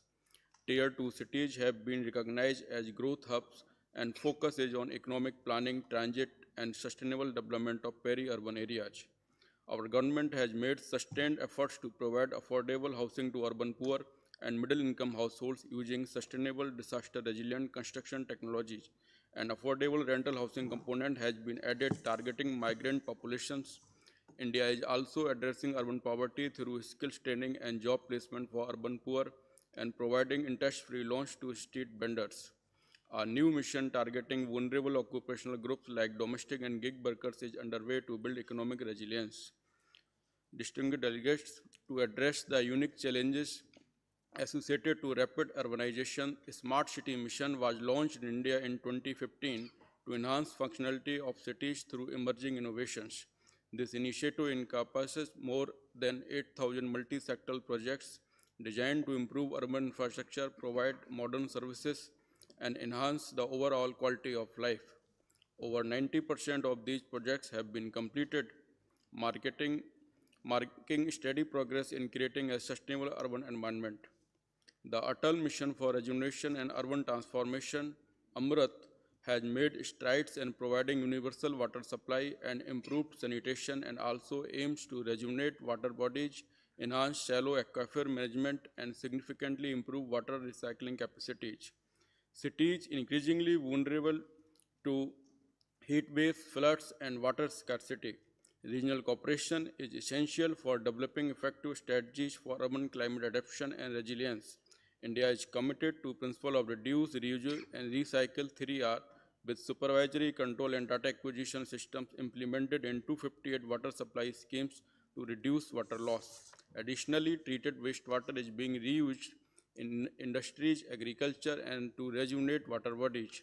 The Swachh Bharat Mission urban focus on waste management, recycling, and promoting circular economy principle by encouraging waste to wealth initiatives such as waste to electricity projects, bio-CBG, and decentralized water management solution.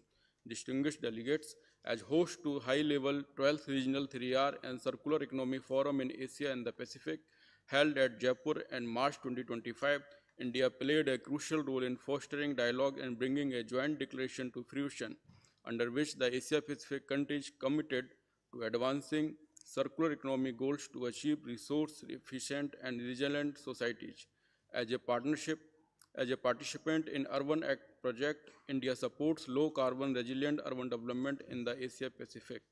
Given the region's vulnerability to disaster, India prioritizes risk reduction. In July 2024, India assumed the chairmanship of Asian Disaster Preparedness Center, an intergovernmental organization focused on disaster resilience in the Asia-Pacific. As a part of its disaster response efforts, India, acting as a first responder, launched Operation Brahma in March 2025 to provide search and rescue, humanitarian aid, disaster relief, and medical aid to victims of earthquake in Myanmar. Thank you, Chair. Thank you, India, for your statements. Next, would I give the floor to Korea, to the Republic of Korea, Ms.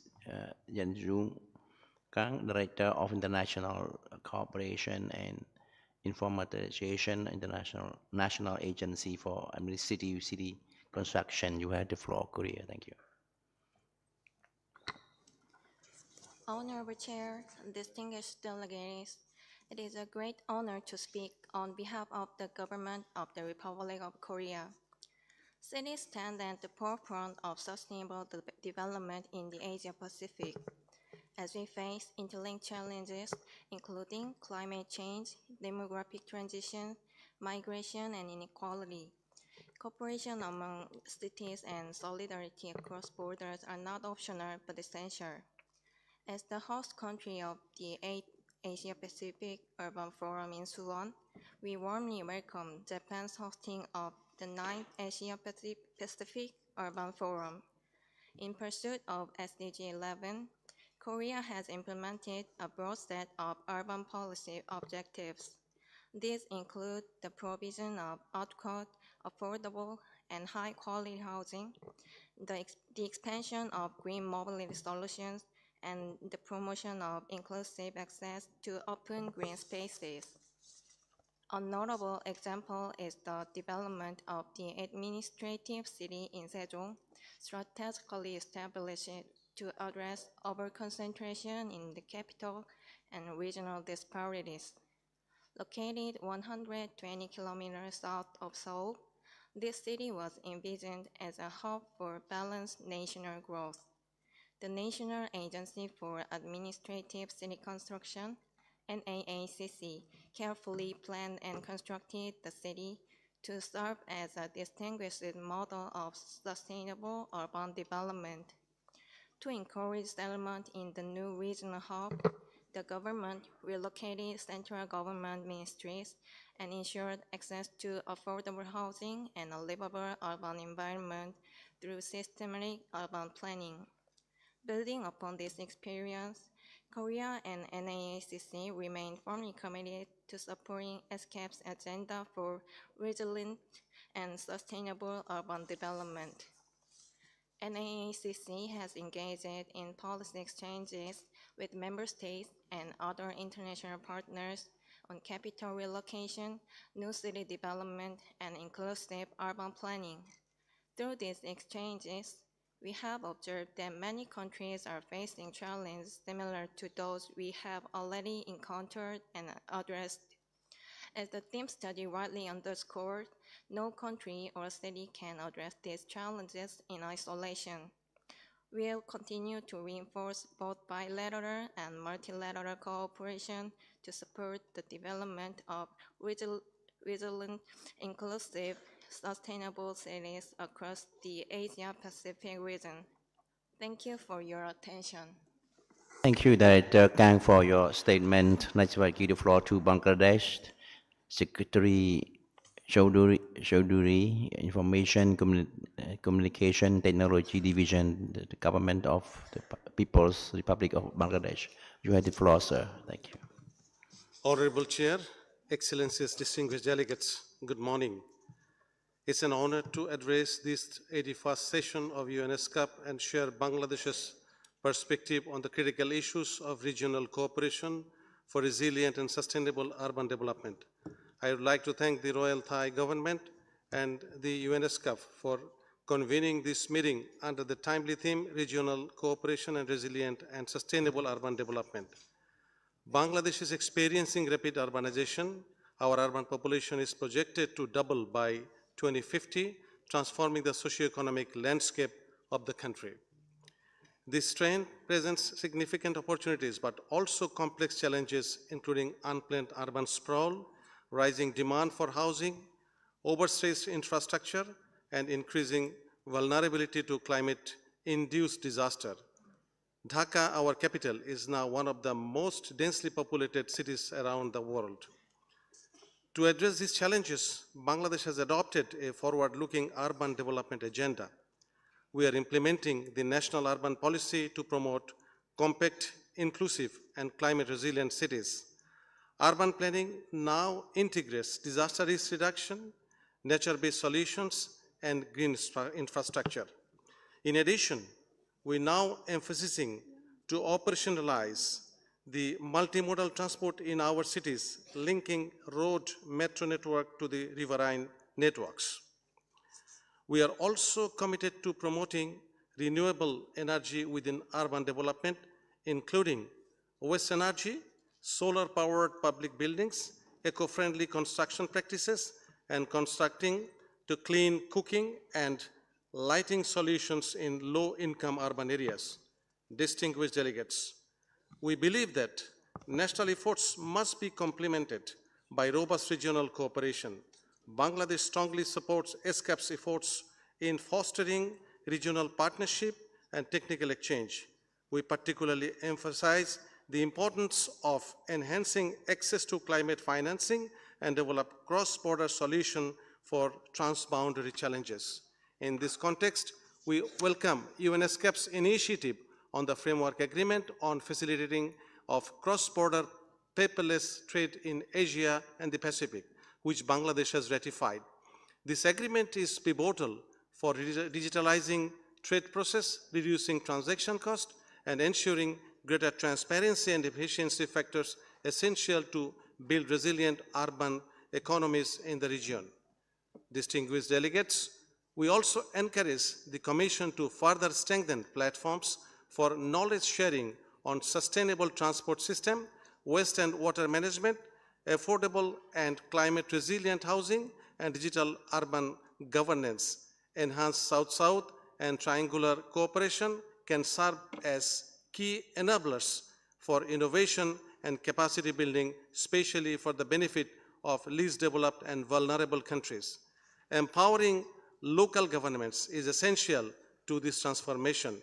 They are at the front line of the service delivery, climate adaptation, and community engagement, supporting them through policy guidance, financing mechanism, and peer learning will be critical to achieving the 2030 agenda and new urban agenda.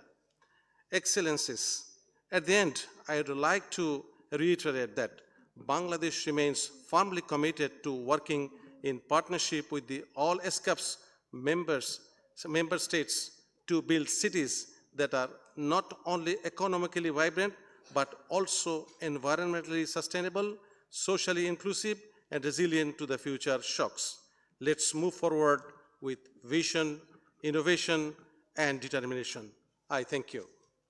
Thank you, Bangladesh, for your intervention. Thank you very much indeed. Next, I give the floor to Armenia, Head Multilateral Economic Cooperation Division, Department of Multilateral Policy and Development Cooperation, Ministry of Foreign Affairs of Republic of Armenia. Mr. David Grigorian, you have the floor. Thank you. Distinguished Mr. Chair, distinguished delegates, thank you for the opportunity to share Armenia's vision of the regional cooperation for resilient and sustainable urban development. With the accelerated expansion of the cities worldwide, urbanization should be not merely a driver of economic growth, but rather a catalyst for environmental sustainability, resilience, and social inclusion. However, the challenges posed by climate change, infrastructure gaps, and growing social inequalities are too complex for nations to tackle them individually. In this regard, the importance of the regional cooperation as a shared commitment to knowledge exchange, policy alignment, and collective action cannot be overestimated. Armenia is not exempt from the developments and risks caused by the urbanization tendencies. Today, about 64% of the population of Armenia lives in urban areas that generates almost 90% of the nation's gross domestic product, while the capital, Yerevan, accommodates nearly 1/3 of the entire population. This has urged us to take action towards greener urban development to make our cities and human settlements inclusive, safe, resilient, and sustainable. The program of the government of Armenia for the years 2021-2026 contains a dedicated section on urban development, which identifies such key objectives as simplifying procedures, increasing transparency and accountability, and improving management mechanisms. These priorities are to be pursued with the context of preserving historical and cultural heritage and eliminating the negative impacts of urban development activities on the environment. In the meantime, Armenia has also been actively cooperating with its international partners, focusing on connectivity, transport infrastructure and efficiency, energy-efficient housing, and disaster resilience. In this regard, I would like to highlight our collaboration with the Asian Development Bank and the Republic of Korea within the framework of the Green Urban Planning in Armenia, Development of Energy Efficiency in Buildings project, which serves as a good platform to share experience, practices, and know-how. A number of other important urban sustainability projects implemented in major Armenian cities in collaboration with international partners include the Yerevan Urban Development Investment Project, launched in partnership with the ADB, aims to enhance Yerevan's inclusiveness through improved sustainable urban mobility and services, alongside strengthening institutional capacity for green and inclusive urban development. Green City Action Plan, implemented in cooperation with the European Bank for Reconstruction and Development, aims at achieving enhanced transport infrastructure and management, mitigated environmental impact, and energy efficiency in buildings and external lighting by the year of 2030. Yerevan Water Supply Improvement Project, co-financed by the EBRD, European Investment Bank, and the EU Neighborhood Investment Facility, is a critical project in terms of improving water resources management and addressing challenges in the water supply sector. And Gyumri Urban Roads Project, also implemented jointly with EBRD, focuses on modernizing public lighting, rehabilitating streets, and transitioning to low-emission public transport. Distinguished delegates, Armenia is committed to fostering regional cooperation through infrastructure modernization and economic integration.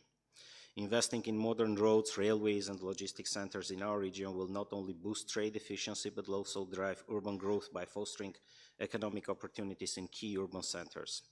Meanwhile, connectivity must also be sustainable, ensuring that roads, transport systems, and urban expansion do not strive at the cost of environmental degradation.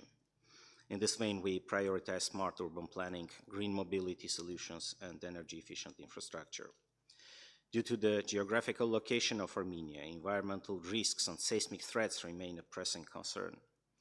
Last year's flooding in Lori and Tavush regions caused significant damage to the settlements and infrastructure of those provinces and has raised now, more than ever, the necessity to achieve proper disaster risk assessment and risk prevention strategies. These measures are especially invaluable in light of earthquake-resistant constructions, as Armenia is located in a seismic risk zone with geodynamic processes throughout its territory. We believe that urban sustainability must go hand in hand with economic opportunity, digital transformation, and social inclusivity, creating cities that are not only prosperous but also resilient to future crises. Sustainability, being a shared imperative, requires regional cooperation, particularly through exchanging knowledge and experience on smart urban planning, green technologies, and infrastructure modernization. In conclusion, allow me to reiterate Armenia's commitment to enhanced regional and international multi-stakeholder cooperation for building a greener, smarter, and more resilient future in urban areas, in line with the imperatives of the Sustainable Development Goal 11. I thank you. Thank you, Armenia, for your statement. Next, Japan, Chief Officer Mr. Sakamoto, Takuto, International and Digital Policy Division, City Bureau. You have the floor. Thank you. Okay, thank you for choosing me. Good morning and konnichiwa, everyone. I'm Takuto from Japan, and I'd like to introduce Japanese efforts here. So Japan has been promoting transit-oriented development, a form of the urban development centered on the public transportation as a method to use land more efficiently and solve urban issues such as traffic congestion and air pollution while realizing sustainable cities. And Japan has been advancing transit-oriented development by leveraging the public-private partnerships. These partnerships are now applying lessons learned in similarly crowded and congested Asian cities. And the Urban Renaissance Agency, an independent administrative institution with the wealth of experiences in Japan and knowledge about transit-oriented development, has now opened offices in Bangkok and Jakarta last year to help promote and coordinate transit-oriented development in other cities in the region. And leveraging appropriate legal systems such as land readjustment is also the key in promoting transit-oriented development. So Land Readjustment Act allows for the reorganization of the land parcels to improve infrastructure and urban planning while preserving land ownership. Japan is keen to share lessons learned, including on development of such legal frameworks and business practices that can help promote transit-oriented development in other countries, leveraging lessons learned by the partnerships with experiences like the Urban Renaissance Agency. And in Japan, the government is now working on the Project Plateau, which promotes the development, utilization, and open data of 3D city models to help facilitate infrastructure development to advance digital transformation in the urban setting. The model has been developed for approximately 250 cities across the country. We believe that utilizing 3D city models will be useful in solving urban issues in other countries, as it will enable simulation and analysis of landscapes, disasters, and people flows on the city scale. Japan is keen to cooperate with countries in the region in driving such sustainable urban efforts. That's all. Thank you so much. Thank you, Chief Official Takuto, for your statement. Next, we'll give the floor to Azerbaijan, Head of the Academic Cooperation Department, Minister of Foreign Affairs, Mr. Elmar. You have the floor. Thank you. Thank you very much, Mr. Chairman, Excellencies, distinguished delegates. It gives me pleasure to address the Economic and Social Commission for Asia and the Pacific on the theme guiding the discussion of the 81st session. Asia and the Pacific is home both to the world's most populous countries as well as island nations with the smallest population in the world. The region represented a diverse group of people facing different challenges and vulnerabilities, hindering the realization of their development potential and requiring innovative solutions adapted to local circumstances and capacities. Against this backdrop of changing urbanization trends and challenges, regional cooperation is even more important, and in this respect we concur with the recommendations provided in the relevant note of the Secretariat on the summary of the team study on regional cooperation for resilient and sustainable urban development in Asia and the Pacific. At a time of geopolitical tensions, we remain staunch supporters of multilateralism, international cooperation, global and regional efforts to addressing different challenges. I believe that Azerbaijan has demonstrated its resolve during the COP29 in Baku last November and within our ongoing presidency efforts.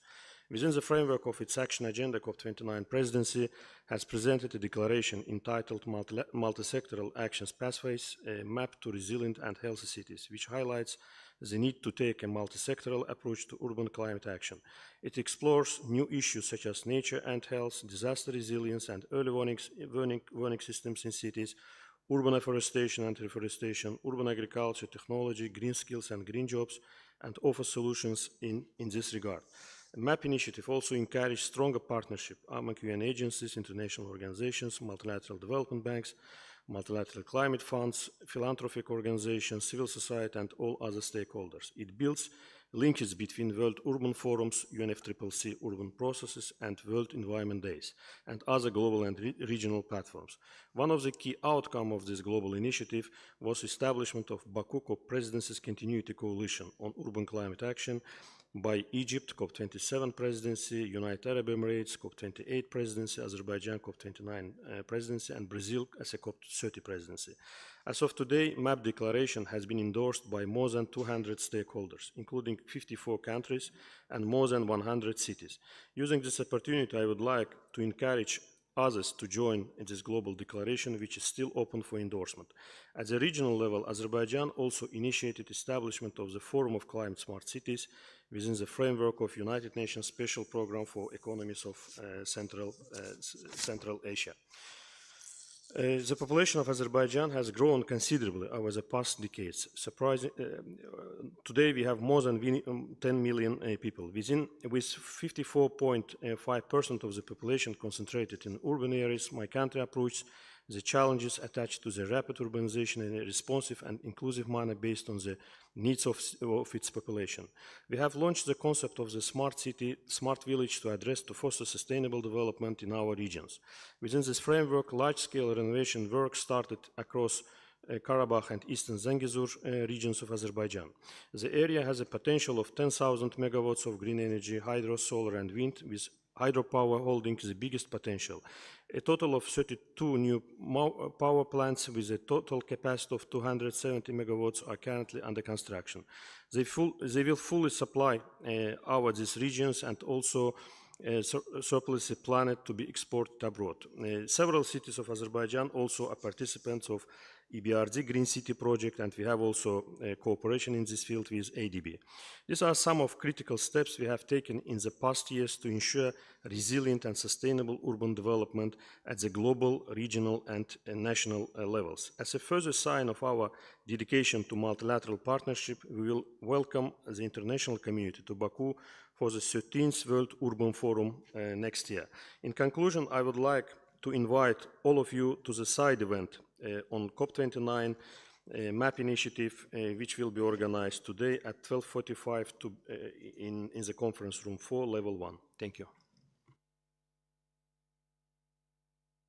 Thank you very much for your statement, Azerbaijan. Thank you. I'd like to give the floor to Lao PDO, Deputy Director General, Departments of Housing and Urban Planning, Ministries of Public Works and Transport, Mr.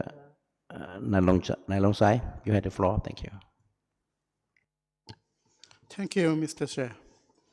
Excellencies, distinguished delegates, ladies and gentlemen, Lao PDR reaffirmed its commitment to sustainable and inclusive development as outlined in our 9th National Socio-Economic Development Plan.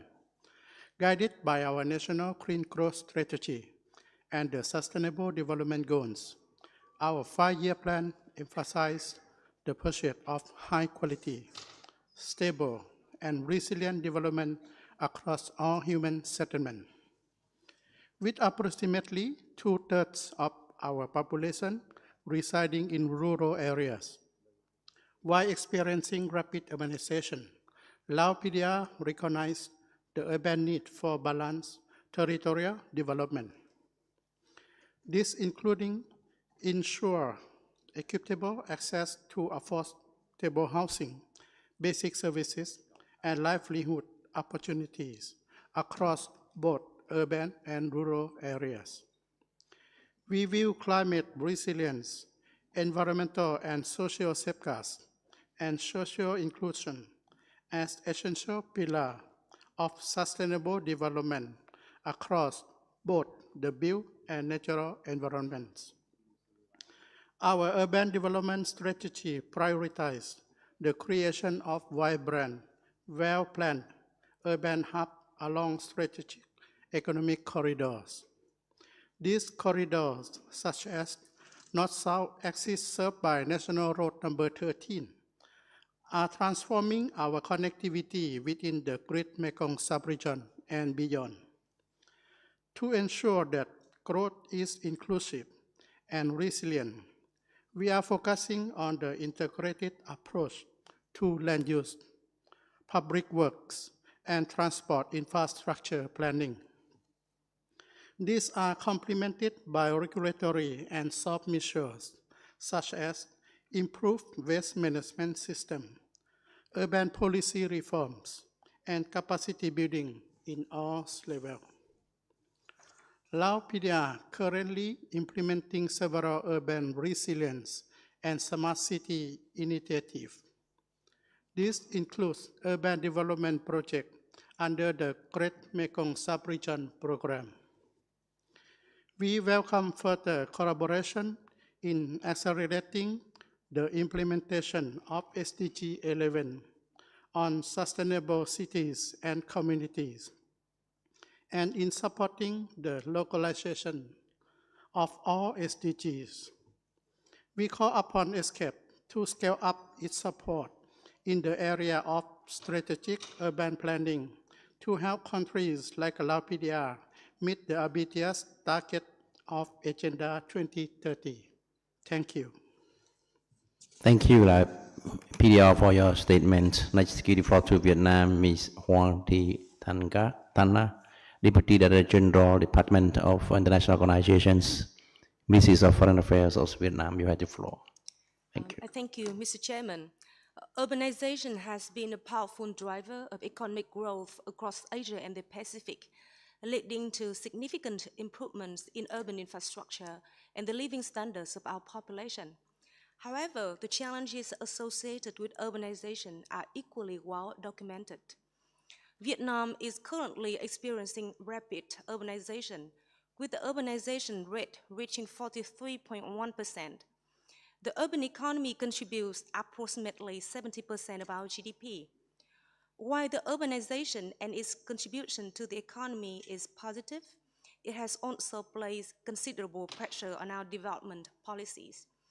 These pressures are particularly evident in the areas of urban infrastructure, public services, and urban environment. In response to these challenges, we have prioritized the integration of SDGs into our urban development and management policies. Currently, 76 provinces are implementing smart city development plans with the goal of ensuring urban growth that is sustainable, inclusive, and resilient. We strongly believe that sustainable urban development must adopt an inclusive and forward-looking approach. To this end, we propose focusing on the following areas.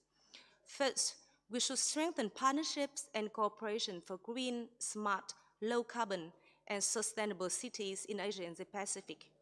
It is essential that we create more opportunities for mutual learning, sharing best practices, and how to promote urban development while simultaneously addressing social gaps and urban pollution.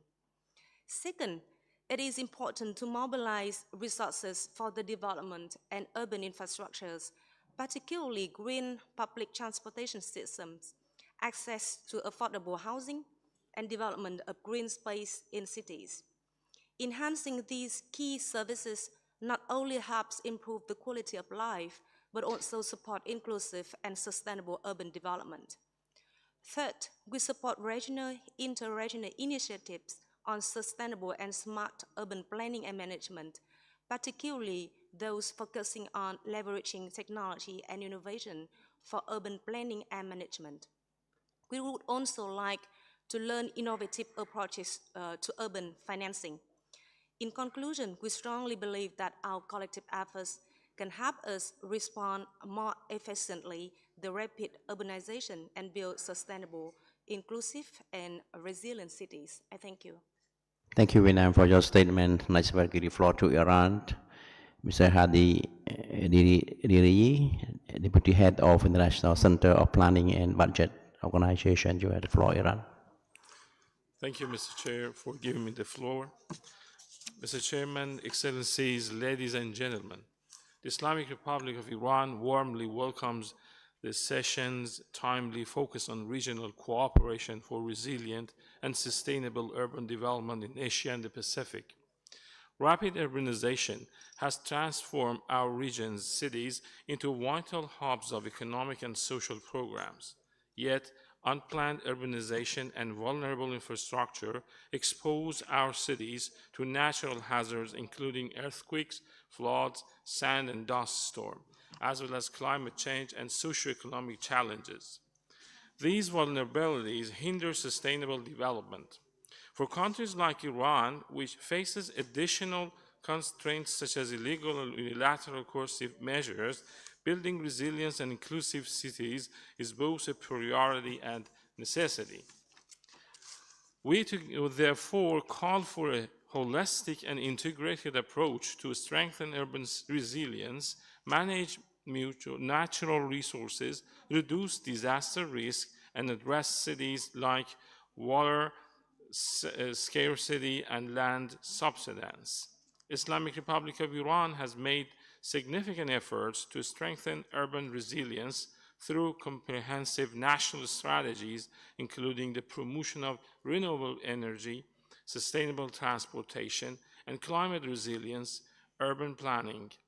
In the area of the sustainable and integrated public transport, Iran is achieving and advancing transit-oriented development, TOD, is in new urban areas and promoting clean mobility through the expansion of low-emission transport networks, including BRT, bus rapid transportation, electric buses, metro, subway system, and electric taxis.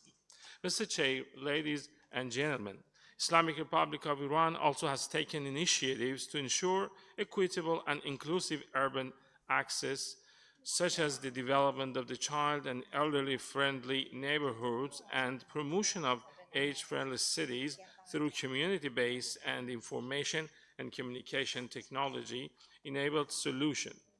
Our experience in creating safe and vibrant urban environment for all, especially women, children, and the elderly, demonstrate the potential for localized people-centered innovations and enhanced social inclusion.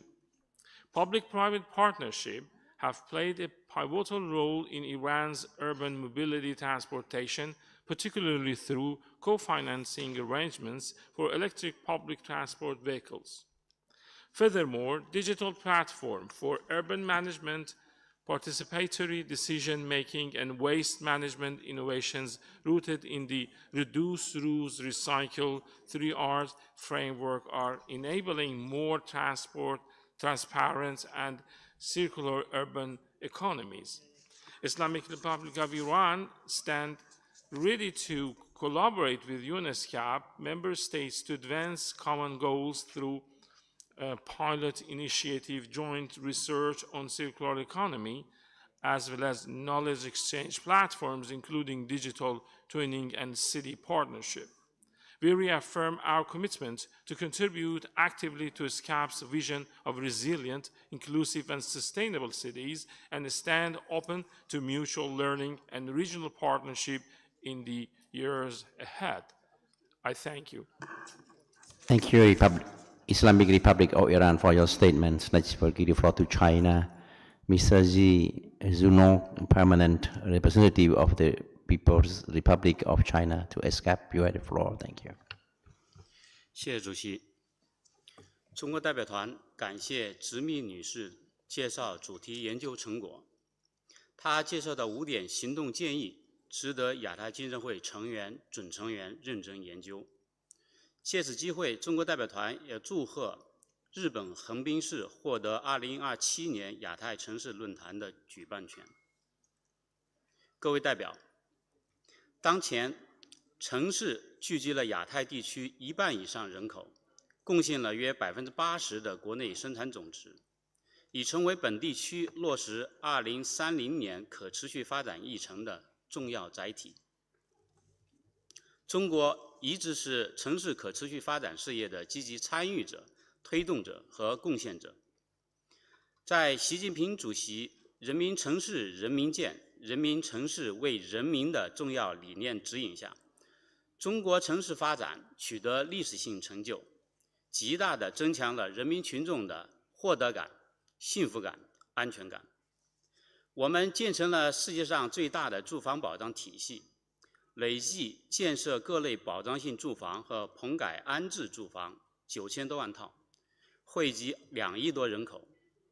我们实施城市更新计划，改善人居环境，累计改造城镇老旧小区近28万个，惠及4700万户，1.2亿多居民。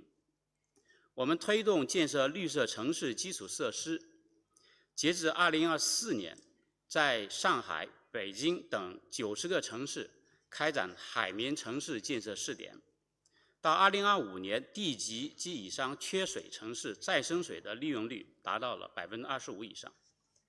我们注重保护历史文化名城、民政街区和历史建筑，让城市成为传承优秀传统文化的载体。我们不断完善城市治理体系，逐步形成人人参与、人人负责、人人奉献、人人共享的城市治理格局。各位代表，城市是现代文明的标志，点亮城市发展的万家灯火，需要各国共同发力。我们应当树牢以人民为中心的城市发展思想，推动城乡协调发展，为人民群众创造更高品质的生活空间。应当提高城市规划和治理水平，促进科技赋能和绿色低碳转型，推动城市实现更高质量、更有效率、更加公平、更可持续、更为安全的发展。我们应当加强国际合作，交流分享推动城市可持续发展的经验和创新举措，共同落实好2030年议程和新城市议程。中方积极参与城市领域的国际交流合作，为人类的人居事业贡献力量。2013年，中方在联合国发起设立世界城市日。2022年，支持联合国人居署设立全球可持续发展城市奖上海奖，为探索城市可持续发展路径搭建重要的平台。中方愿同各方一道，继续积极推动城市韧性可持续发展，为亚太经济社会的发展做出积极贡献。谢谢主席。Thank you very much, China, for your statement. Indeed. Next, we'd like to give the floor to Cook Islands Honorable Minister of Foreign Affairs and Immigration, Your Excellency Elikana. You have the floor. Thank you. Thank you, Honorable Chair, Your Excellencies, esteemed delegates, and distinguished guests. Kia ora and warm greetings from the Cook Islands. The Cook Islands is determined to contribute to this important discussion on regional cooperation for resilient and sustainable urban development. As a small island developing state, we face unique urbanization challenges, with 80% of our population of 17,000 people concentrated on our main island of Rarotonga. This rapid urban growth strains our infrastructure, heightens climate vulnerabilities, and risks cultural erosion in our outer islands. Yet, we see urbanization as an opportunity to build sustainable, inclusive future through regional collaboration. Our population policy guides balanced development, enhancing our mainland's resilience while revitalizing our outer islands, our pāinua. We are investing in climate-ready infrastructure, such as upgraded water systems and coastal protections, to safeguard urban areas against sea level rise. Digital innovation, aligned with our national digital strategy, is transforming our country into a connected hub. E-governance platforms improve service delivery, and smart technologies monitor urban environmental impacts, ensuring sustainability. However, our small scale and isolation limit resources for urban planning and smart city solutions. Regional cooperation is essential to overcome these barriers.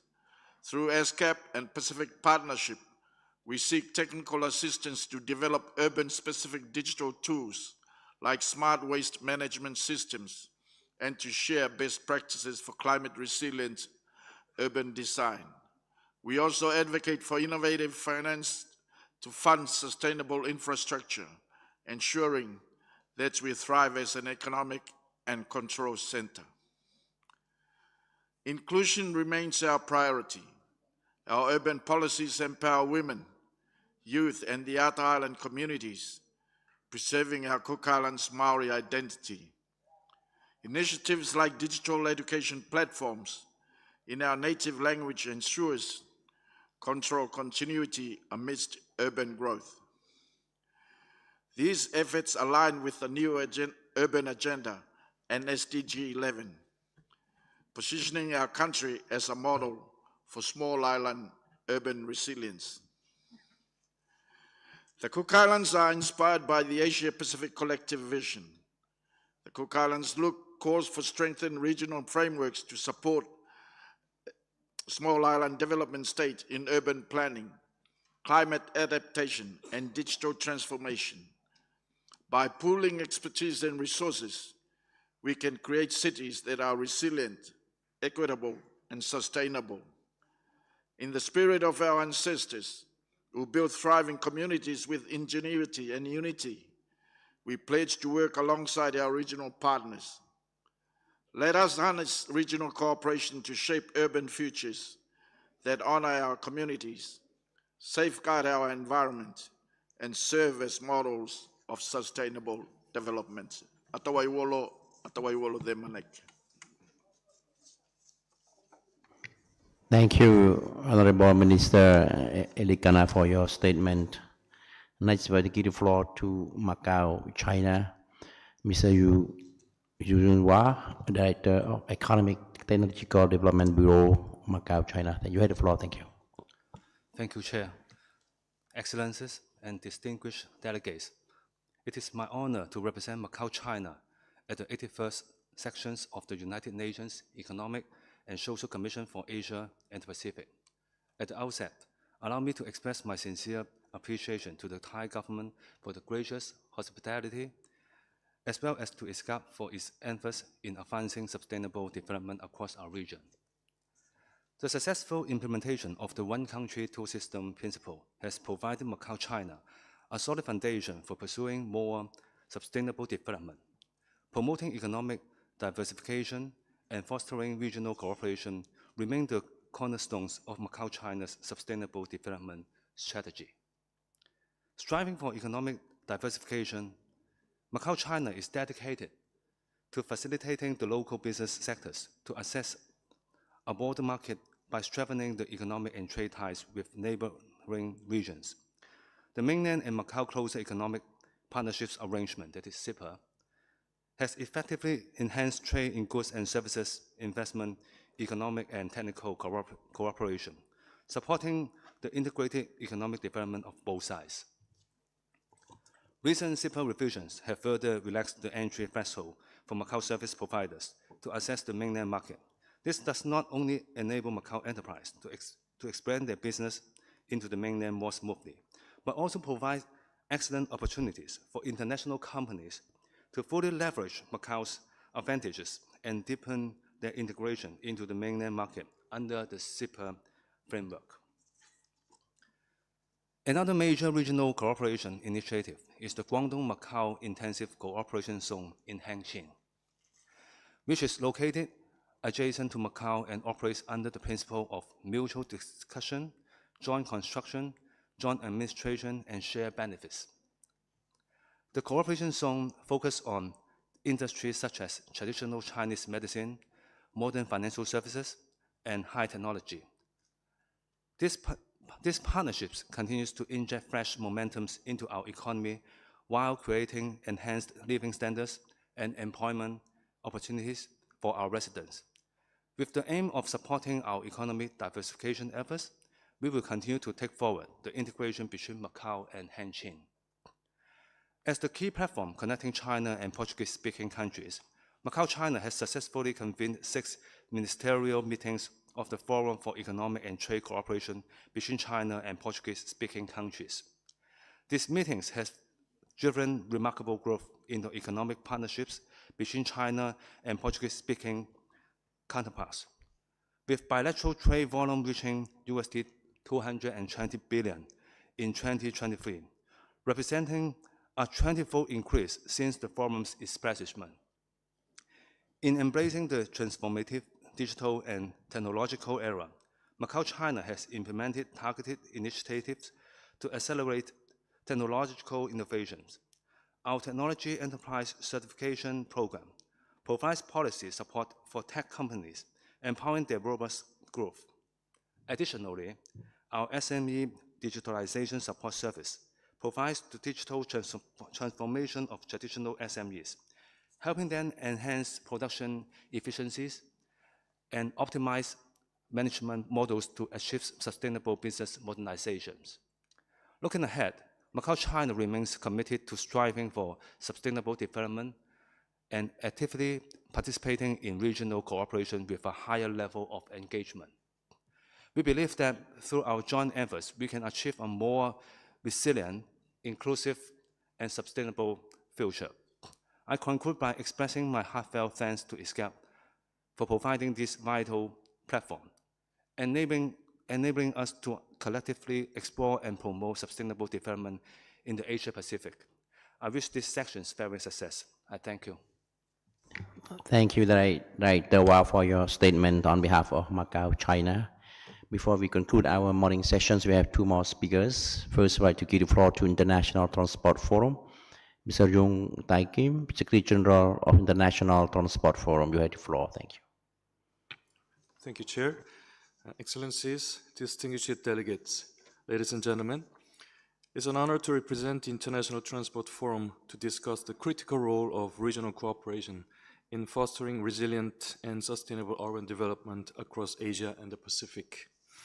And transport plays a central role in this endeavor, and well-designed, inclusive transport systems are essential for cities to remain livable, connected, and climate resilient. Achieving this vision necessitates collaboration, innovation, and evidence-based policy. The ITF collaborates with regional organizations such as ESCAP and ASEAN to develop initiatives like the COVID-19 recovery guidelines for resilient and sustainable international road freight transport connectivity in ASEAN, and the implementation of the ASEAN Fuel Economy Roadmap.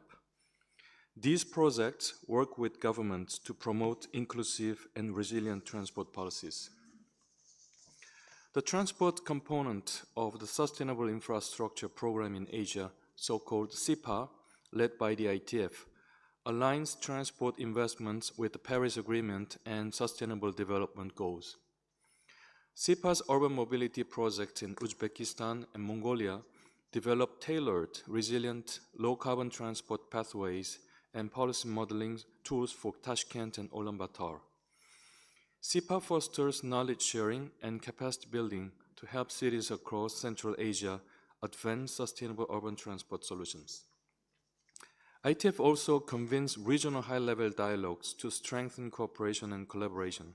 For instance, the third regional high-level dialogue themed Holistic Strategies for Sustainable, Inclusive, and Efficient Transport Systems was co-hosted by China's Ministry of Transport, promoting collaborative approaches to sustainable mobility. Resilience and innovation are essential. The ITF's Mobility Innovation Hub assists governments in crafting forward-thinking transport policies by analyzing emerging trends and promoting best practices. Additionally, the Transport Network Resilience to Critical Events Working Group explores strategies for maintaining transport services during crises, focusing on challenges like climate change and pandemics. Innovation, evidence, and partnership will continue to guide our work. The ITF remains a committed partner, sharing insights, enabling dialogue, and supporting practical solutions that leave no one behind. Thank you very much. Thank you, Secretary General, for your statements. Thank you very much indeed. Next, last speaker, last but not least, right, to give the floor to UNEP, the UN Environment Program, Ms. Dechen Seri, Regional Director, Regional Office of Asia Pacific. You have the floor. Thank you. Thank you, Mr. Chair. Urban areas, sir, are responsible for 70% of global carbon dioxide emissions, with transport and buildings being among the largest contributors. Air pollution is also responsible for 6.5 million deaths annually, and again, the top contributors to poor air quality in cities being vehicle and building emissions. At the same time, 44% of global GDP in cities are estimated to be at risk from disruption from nature loss. So with the majority of future urban expansion forecast in the world's most biodiverse regions, cities must act now to rebalance their relationship with nature. An additional growing environmental issue that the Intergovernmental Panel on Climate Change highlighted was that heat is a growing health risk due to burgeoning urbanization, increase in health temperatures, and demographic changes in countries with aging population. The IPCC notes that world cities are heating up twice the global average rate, and there is the urban heat island effect. The demand for cooling, therefore, is going to increase rapidly, and by 2040, we estimate cooling could be as responsible for 30% of the region's peak electricity demand. Without strong policy action, we see emissions from the sector to double by 2030 and triple by 2050 from a baseline of 77% today. UNEP, within the framework of the Cool Coalition, has worked closely with ESCAP, other regional agencies, to deliver on sustainable cooling through the Global National Cooling Action Plan methodology. This has been piloted in Cambodia, Indonesia, and Vietnam. UNEP's Cool Coalition, in collaboration with ESCAP, GGGI, and the ASEAN Center for Energy, is also supporting countries to adopt passive cooling solutions in building, urban design, nature-based solutions in cities to tackle extreme heat and mobilize financing. Building synergy among climate development commitments to support countries are going to be integral to include this in the nationally determined contributions. The NDC's 3.0, we note, really does not reflect the building sector, and this is an opportunity for countries to integrate this in the NDCs. The UNEP Cool Coalition is also working with ASEAN on a passive cooling roadmap. Many countries in this region are championing the cooling challenge, including Vietnam, Cambodia, and I invite other countries who have not joined the Global Cooling Pledge to do so. As urbanization spreads, we note the increasing pressure on nature in terms of impact on surrounding ecosystems, water usage, and pollution. Together with a range of regional and national partners, Asian Development Bank, WRI, ICLEI, C40, UN Habitat, national governments, and cities, we are adopting nature-based solutions in cities to protect, conserve, restore degraded ecosystems, mainstreaming the landscape in urban planning, which is going to be key to reconnect cities with nature to mitigate the impact of climate change in urban communities. So let me conclude by inviting member states here today to join us at the 6th Forum of Ministers, Environment Authorities of Asia Pacific that will be held in Nadi, Fiji from the 26th to 29th August. This forum serves as a platform for member states, other stakeholders to provide valuable regional inputs to the 7th session of the UN Environment Assembly that will take place from 8 to 12 December 2025 in Nairobi, Kenya, under the theme Advancing Sustainable Solutions for a Resilient Planet. I thank you, sir. Thank you, the Regional Director Dechen, for your statement and commitments to our global environment. Thank you very much indeed for your work. I think we have come to a close. So right now, to say that the list of speakers from this morning is done, I'd like to thank all of you for your time and insightful statements and attention for the whole morning. Countries' interventions under this agenda item will resume this afternoon at 4. But just before we break, may I also give the floor to the Secretary of the Commission, our friend Lorenza, to make an announcement. Thank you. Lorenza, you have the floor. Thank you very much, Chair. I would like to remind all delegations that today there will be a number of side events hosted by our member states and partner organizations. And as you can see here on the slide, you can see the list. All these events are open to all participants, and most of these are also hybrid, so participants can also attend online. And obviously, we encourage all of you to participate in these valuable events. More details are available on our website. Now, turning to the matter of elections, I would like to remind all delegations that have not cast their vote yet for the governing councils of APC-ICT, ABDIM, CSAM, and CIAP, that the elections are taking place as we speak now in conference room 1, which is next door, so you can still cast your vote until 13 hours in conference room 1. Should there be the need for a second round of balloting, this is tentatively scheduled to be held tomorrow, Wednesday, 23rd of April 2025, from 11 to 13 hours in conference room 1, so same time, same room. And confirmation whether a second round will be needed and of the room, the venue and the time will give even this afternoon if needed. Otherwise, the results will be announced on Friday, 25th of April 2025 under agenda item 10, other matters. I thank you for your attention. Thank you, Chair. Thank you, Lorenza, for your announcements. At this time, we shall break and reconvene this afternoon at 2 p.m. sharp to pursue the discussion under agenda item 4. With immense appreciation to all of you, I would like to say that our meeting is adjourned. Bon appétit à tout le monde. Thank you.